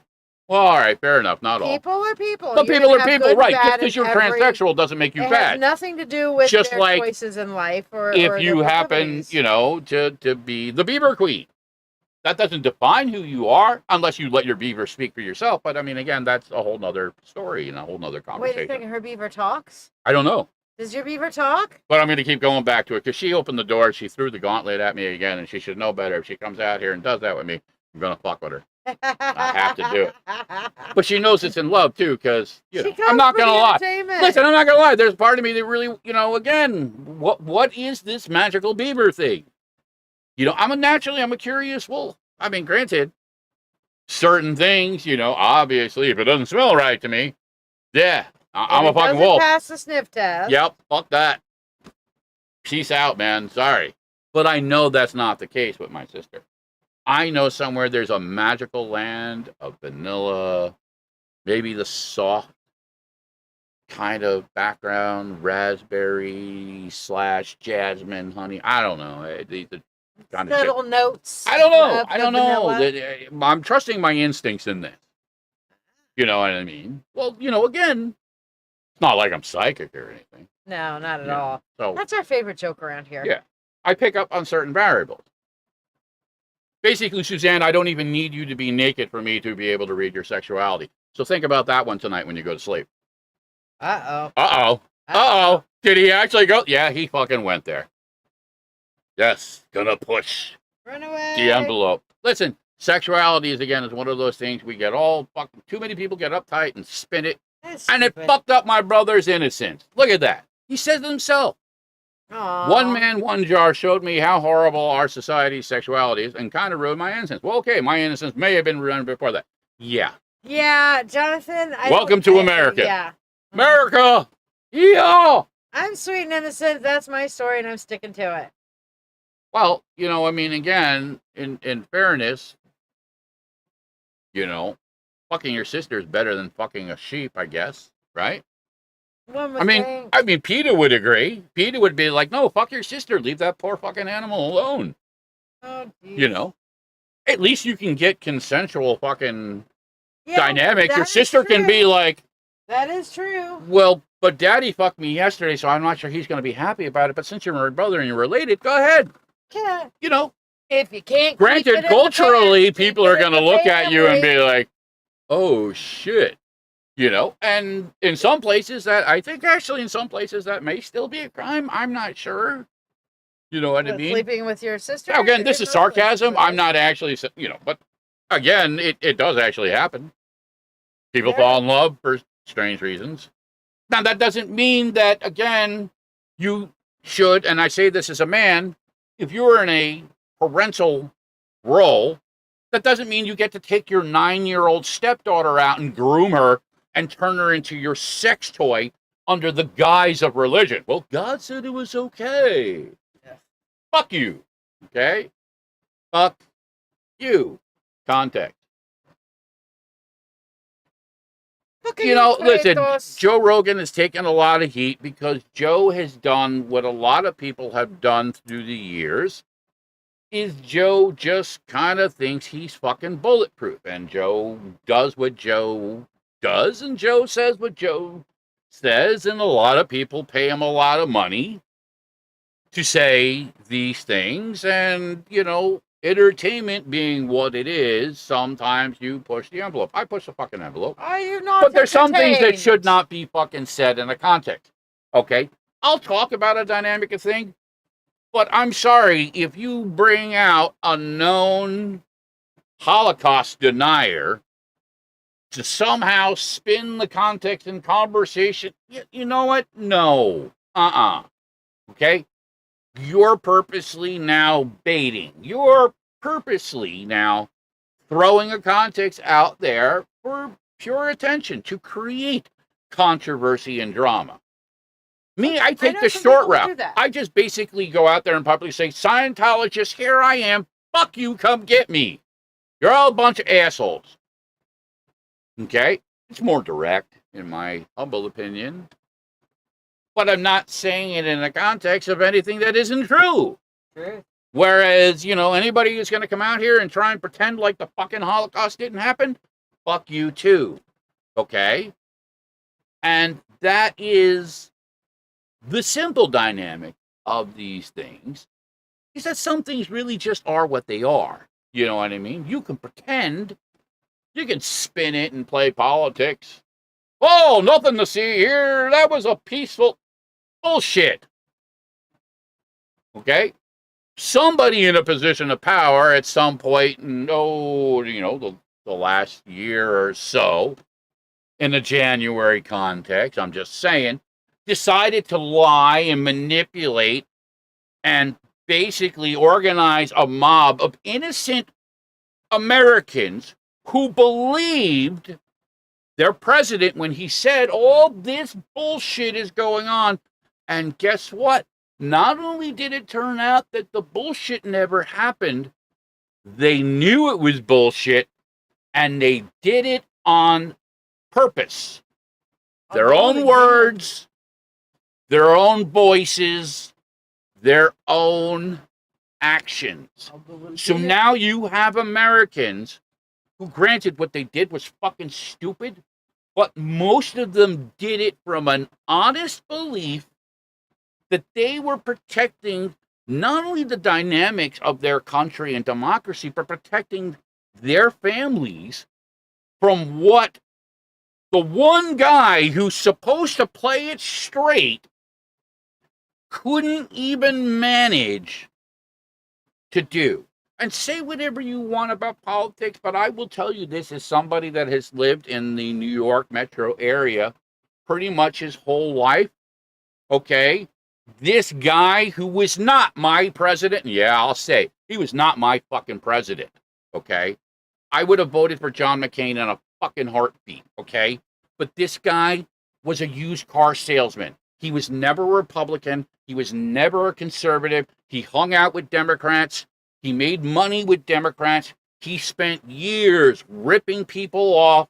He bankrupted Atlantic City, okay? He went off to Russia and did all kinds of shady fucking deals. Now, let me tell you something. My grandfather, a man by the name of Frank A. Capel, was the premier Republican guy back in the day. Granted, a lot of the shit that he flew out there was basically the communist conspiracy stuff. But let me tell you, there was a day when Republicans stood for things like small government, okay? Less restrictions on people's individual freedoms, okay? Republicans were the party of Abraham Lincoln, who said that slavery is bullshit and we need to end it.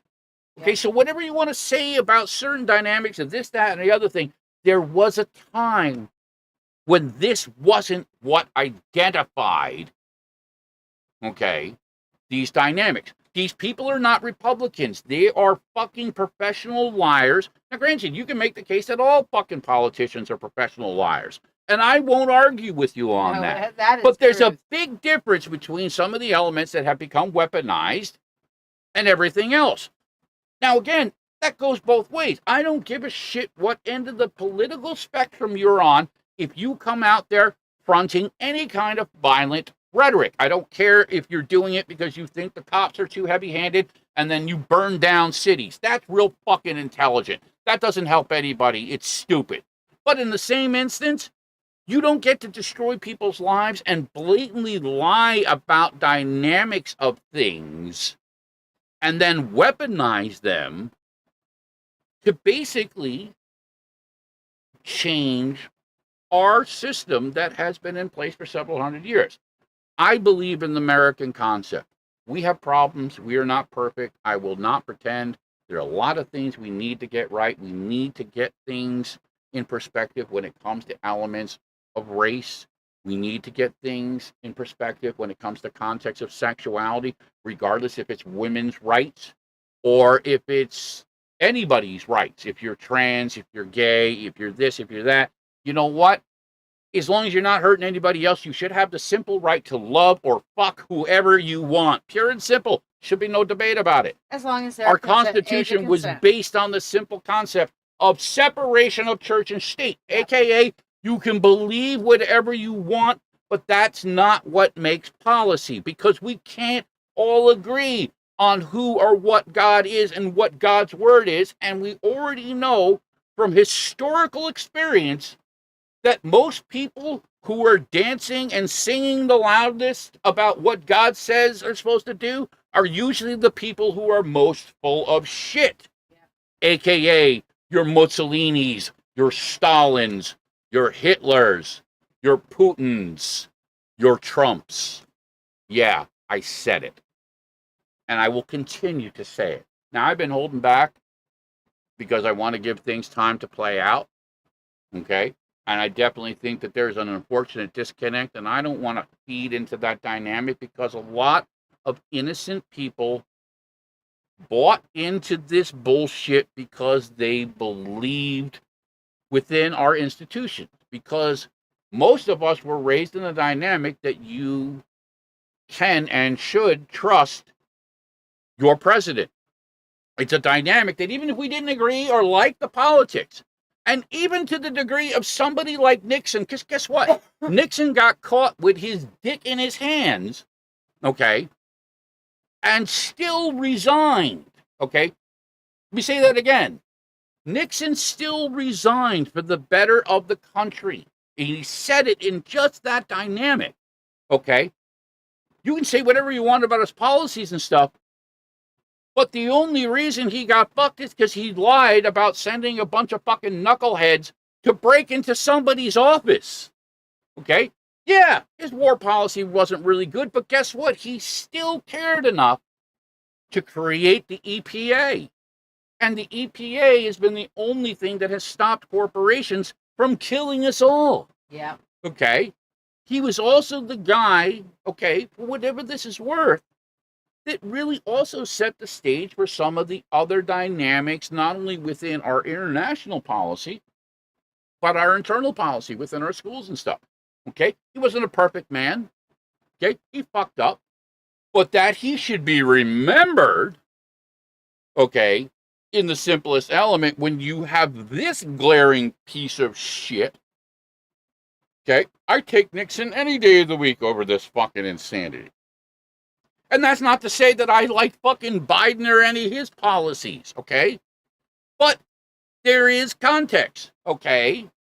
He's not running around telling people to grab him by the pussy. And granted, I know that's fucking off the wall, kind of, well, you know, he said it in the locker room. No, but it reflects the context of mindset. Character. It reflects the dynamics. And again, when you look at it, when you listen to his own words, and, you know, again, any of you who have been following this, and more importantly, for those of you who haven't been, these aren't Democratic people singing a song. This isn't MSNBC doing the, hey, let's hire somebody and sing a really great song. These are long-term Republican professional lawyers, law enforcement, okay? I fucking hated Bill Barr as an attorney general when he was attorney general for Bush, and I fucking hated him under Trump. But guess what? Even he said it's all bullshit, that the guy's out of his fucking mind, okay? Arizona, fucking Georgia, Wisconsin, Pennsylvania, every one of those state legislators, and all of them, okay, let me repeat this, all of them Republicans have all said the same thing. It didn't happen. There was no fucking this. There was no fucking that. It was all bullshit.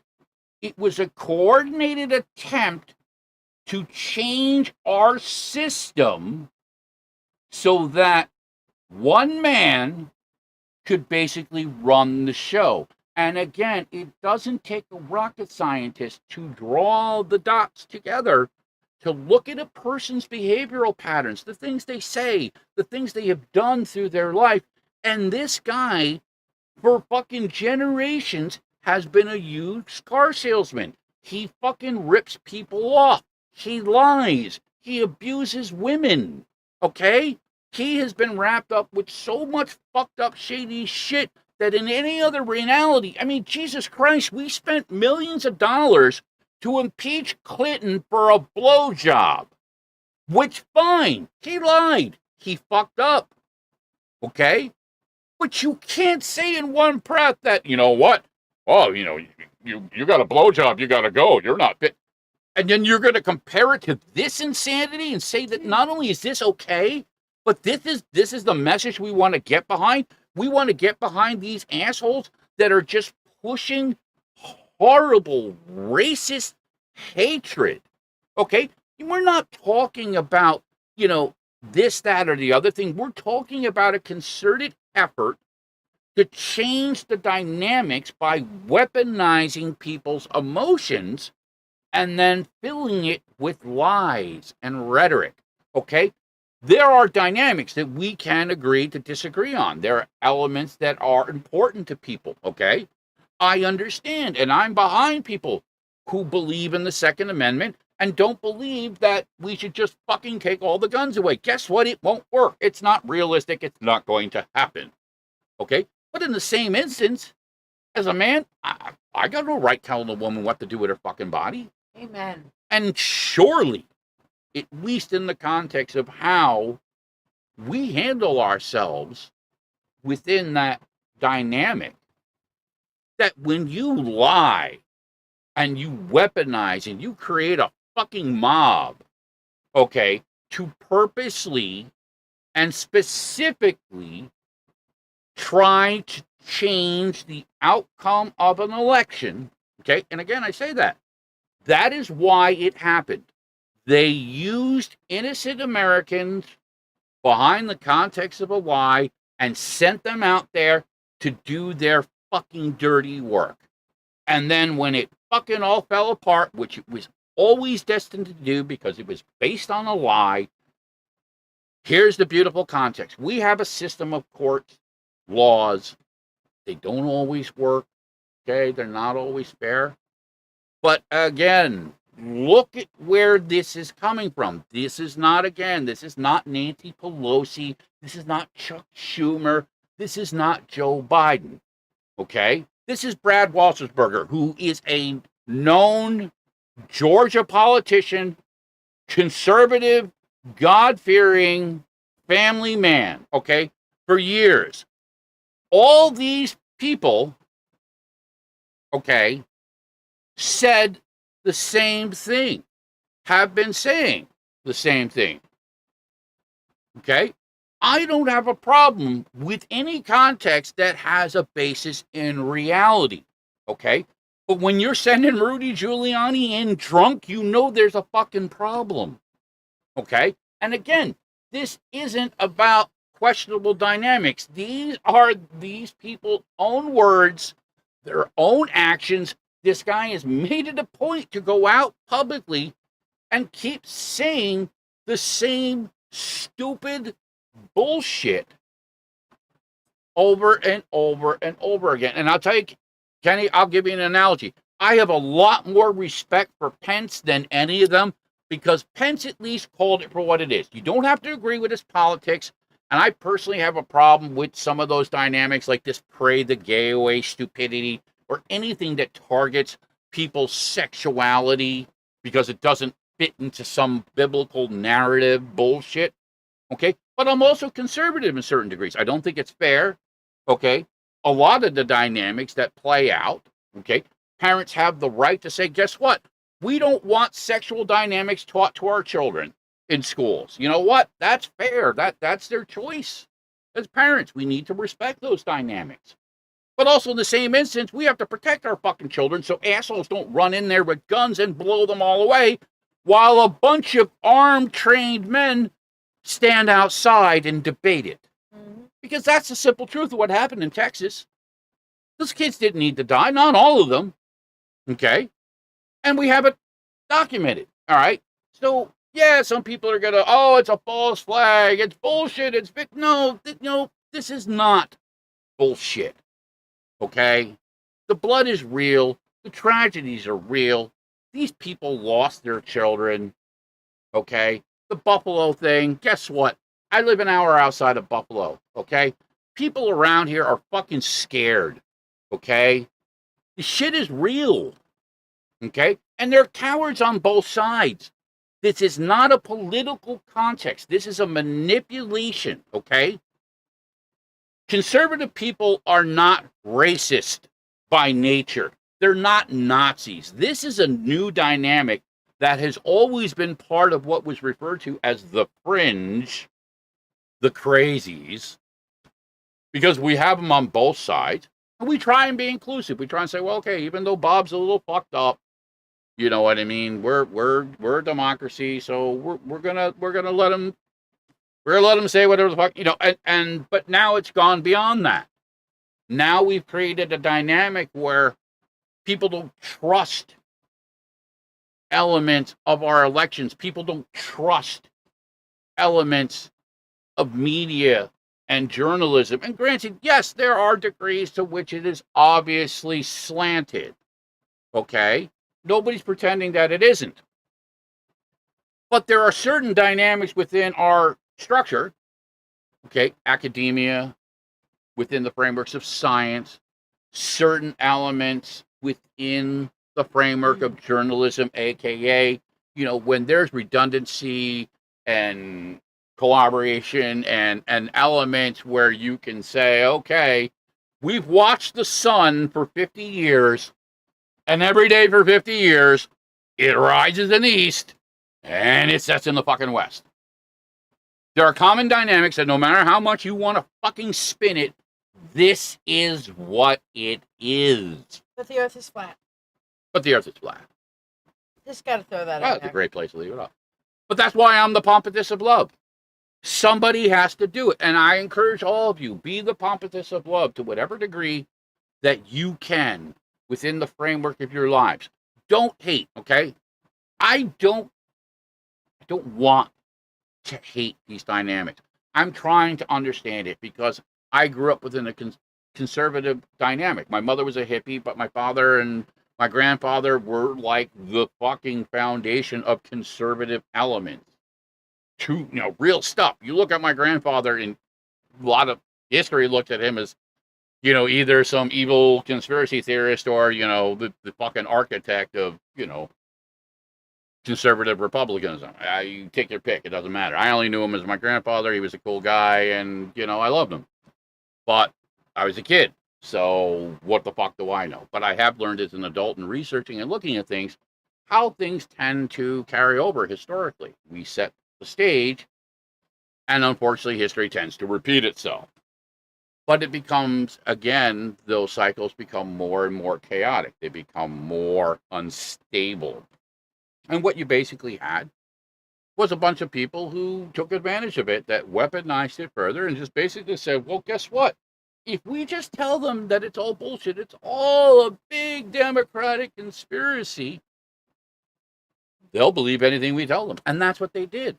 They sold half of our country Kool-Aid, knowing it was poisoned, and then sent these people down, not only to do their dirty work, but now they're paying the price with their lives and their families.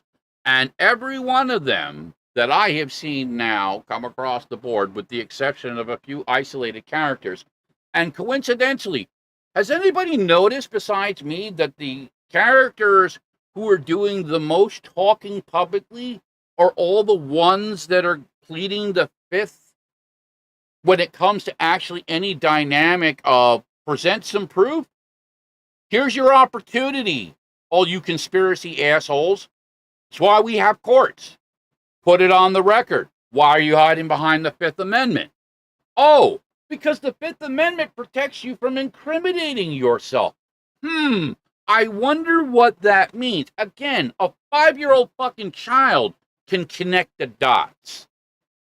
But yet, somehow, there are people that think that all of you, and all of us, somehow not only are not capable of this, but that we're less than.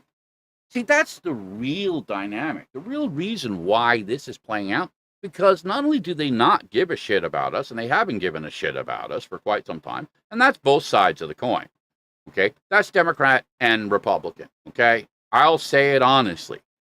Both sides have fucked it up for generations between fucking special interest groups and polarized social elements.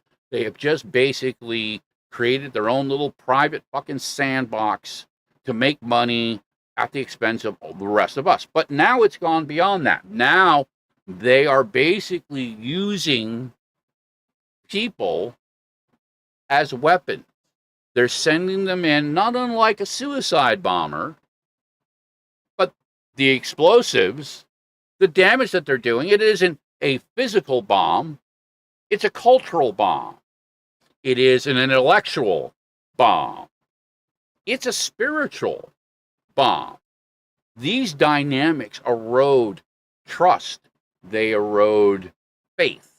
They create more chaos and disconnect because it feeds on the one variable that you need to manipulate, which is fear. So it's fear. Continuing drilling. Oh, it's a bunch of satanic this and that's the other thing. Robert Kennedy is gonna be fucking born with Elvis at the fucking Dallas amphitheater. Just fucking crazy. We're not even talking like, well, all right, maybe they're space aliens. No, this is deep down fucking tin hat kind of sniffing fucking gasoline kind of fucking crazy shit with nothing. And I mean, absolutely fucking nothing to back it up. I have more fucking respect for the Jeffrey Epstein fucking conspiracy theorists because at least they have a framework. Here's a guy that for years had a private island and a private jet and was flying people back and forth to have sex with children. That's not that hard to fucking buy into when you look at the guy. But guess what? Look at who was hanging out with him. All kinds of people, okay? Not just Democrats, not just Republicans, not just famous people. Now, were all of they fucking children? Probably not, because this guy was a business guy. So not everything's going to be about that. But that becomes at least something that you can look at and say, well, all right, well, there's some of this and there's some of that. So you can make a case. How do you make a case that the earth is flat? It's just like, again, you just dismiss fucking science. I love that there are some of the websites out there where they're trying to prove that the earth is flat, and they prove that the earth is actually not flat. Not flat. Right. And that's just one analogy example. Again, I'm not saying this in a context of politics because I don't think either side has any real clue about what to do because they're all beholden to, again, big companies and their own pockets. Okay? And until we deal with that dynamic, we're going to continue to deal with the shit show for what it is. However, and I agree with Brother Jonathan, a crime is a crime is a crime, okay? And if these people, okay, who went down there, if they're going to jail for doing what they were told to do, basically, especially in the context believing that somehow our government was being overthrown, they were the ones actually doing it. And that's the spin, that's the Kool-Aid. And a lot of them are realizing now because guess what? It's not just Republican law enforcement like Bill Barr. It isn't just Republican senators or secretaries of states. Okay? We're talking Republican judges. We're talking every single case, every single state, every single judge, Republican and Democrat, have all said the same thing, that there was no fraud, there was no fucking conspiracy. Trump doesn't like to lose, and he's made that very clear, very publicly. I will leave you with a final note, and this, I think, speaks to it all. And there's only two ways that this particular little fucking pendulum swings. Either on the one context, because by his own words, he went out publicly well before the election happened and said, and I quote, the only way that he could lose is if it were stolen. He already knew what the future was, that there was no way that the people of this country would simply say, you know what, you're a fucking misogynistic asshole who doesn't know what the fuck he's doing. We tried to give you a chance and you fucked it up. Now you got to go. That was the simple truth. People had enough of his craziness, and enough people came together and said, you know what, fuck this. We don't want this anymore.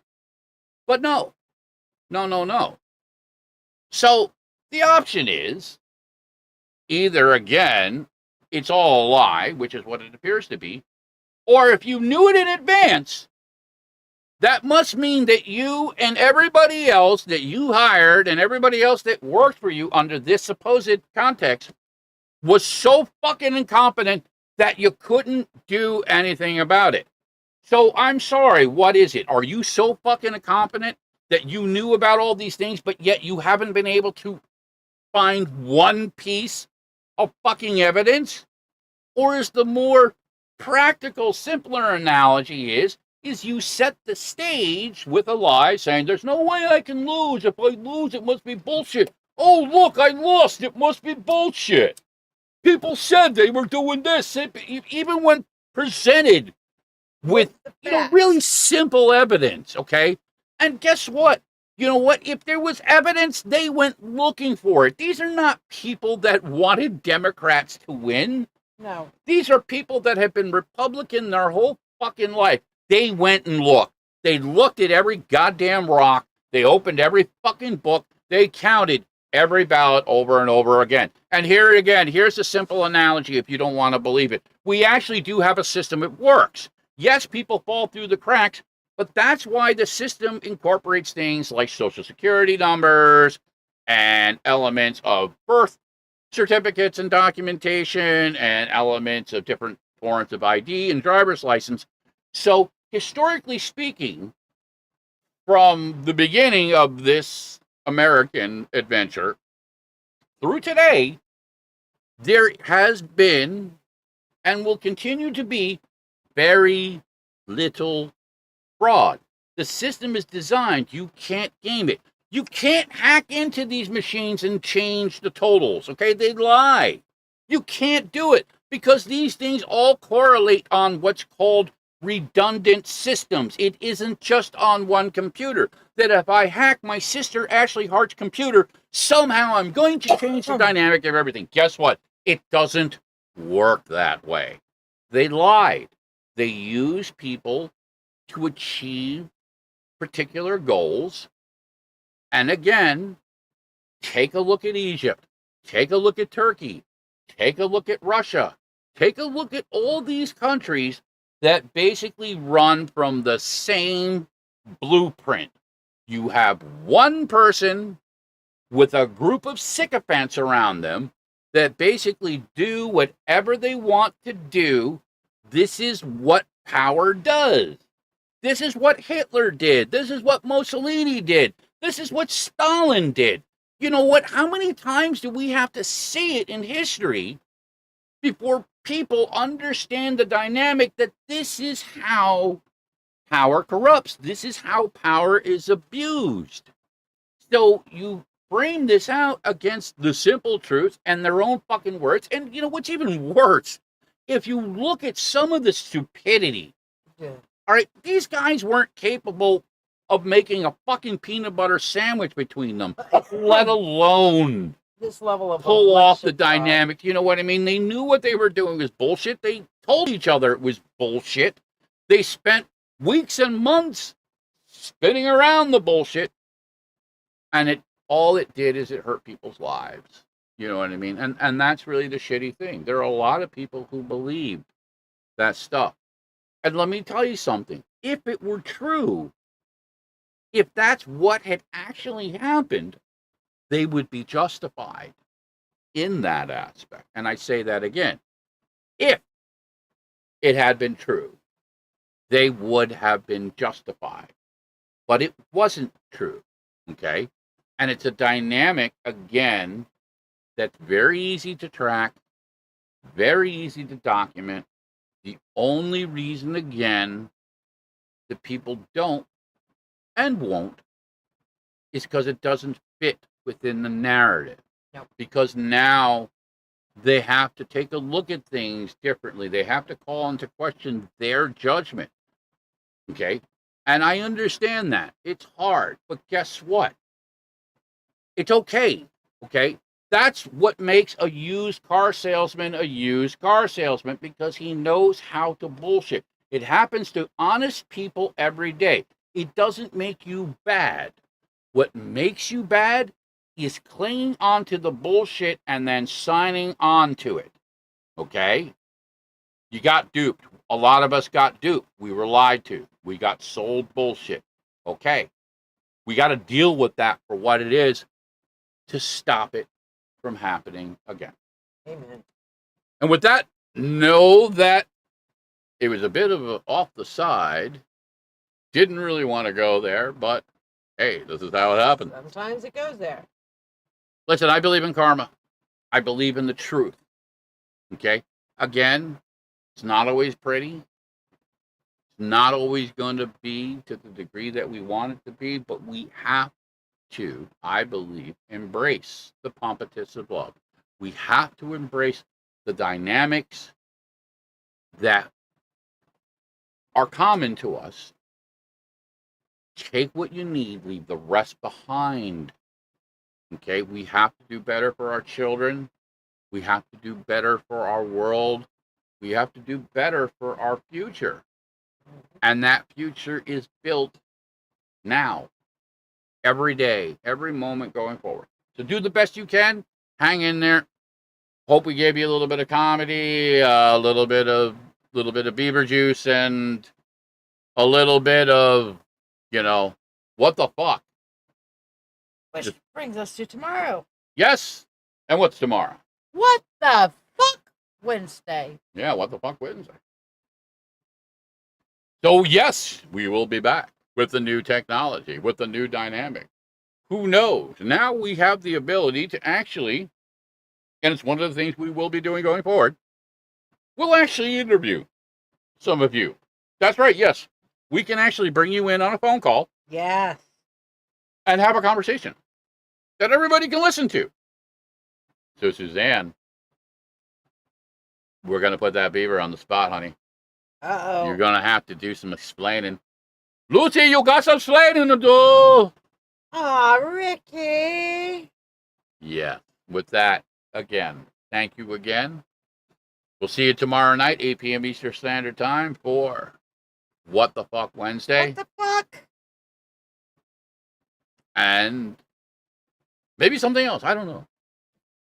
Never know. You never know. It's What the Fuck Wednesday. Listen, it's 10:11. I'm still on. What the fuck am I doing? I'm well past my 2-hour window. Guess what? It's my show. I can do whatever I want. I do what I want. And there it is. Suzanne just showed up. Hey, Suzanne, we were just talking about you and Mystical Moons here earlier. Yes, we love you. And maybe that's why. Listen. This is what I forgot to talk about. We went the flea market hopping for Father's Day, and we ended up this place that probably should not have gone to. I didn't really want to go to it. My instincts told me, it's going to be a shithole. Shiya insisted, no, we got to go there. And we went there, and it was a fucking shithole. It was not the one I was trying to go to. I know, but here's the dynamic of why we needed to be there. The universe sent us there for one simple reason. Shiya found somebody's keys and the remote to their car, which in the middle of nowhere. And if she hadn't, somebody's day would have become a fucking nightmare, because even AAA these days is a little bit of a pricey pop. Oh, yeah. If you're privileged and lucky enough to fucking have AAA. So long story short, we ended up at this place that we didn't really want to be at, but we were guided there to help somebody else out that we didn't even know. Sometimes that's how the world works. Sometimes that's how the universe works. It doesn't make sense in the moment, but then, sometimes it makes sense. You can make a difference. You can make somebody laugh. You can make them smile, sing them a song. The Pompatus of Love. Ooh, baby. That's right. So, until next time, try and have a good one. Try and hang in there. Love each other. Do the best you can. Don't kill anybody. It's not worth it. They're not worth it. You know what I mean? Scream, cry, laugh. Give us a call if you need. We try and be available. And I think what we're going to close out on tonight, and we got the black screen right, but I'm thinking, where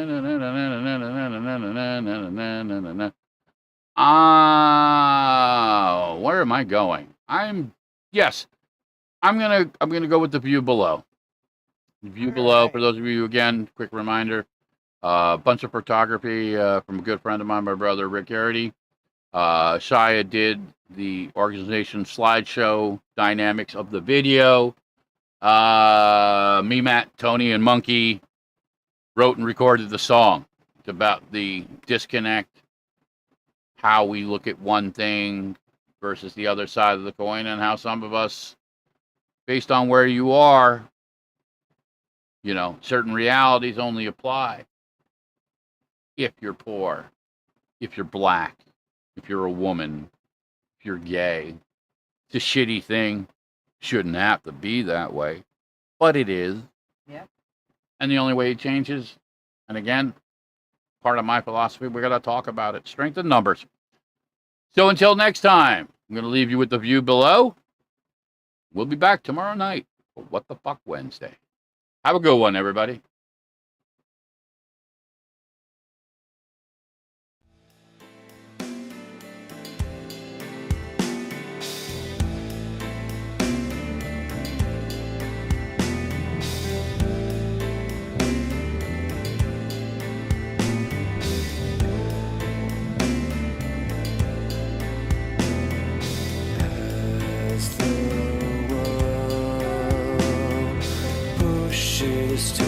towards the edge.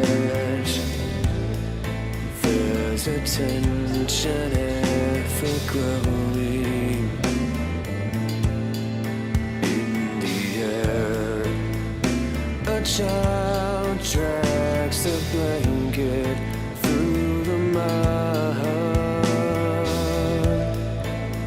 She hides her eyes from the gleam of the sun, but we say, as below, so above, it shall be. The so-called trickle down the piss of royalty.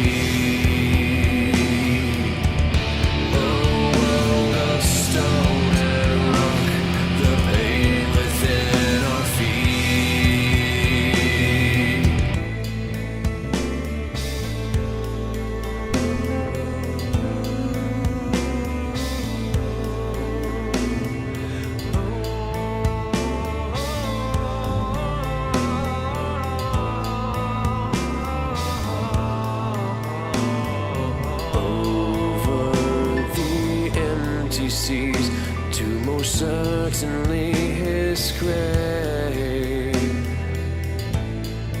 In his wallet, a wrinkled photograph of families embraced by decree of the crown, to war for naught but vain.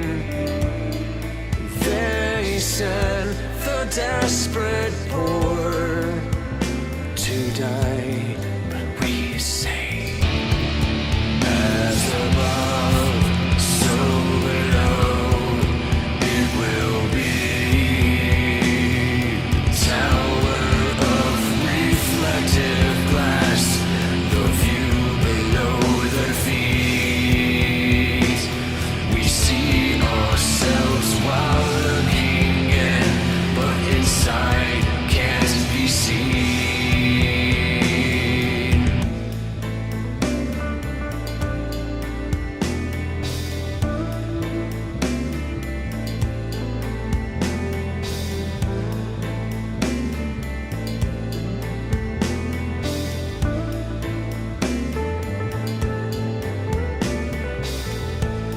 The old proverb speaks true.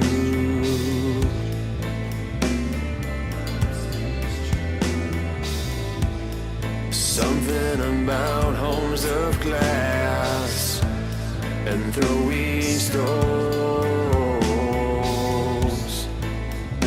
Well, the rocks have been just streaming down from the top of the palace walls. Wouldn't it be just a shame if we returned him home?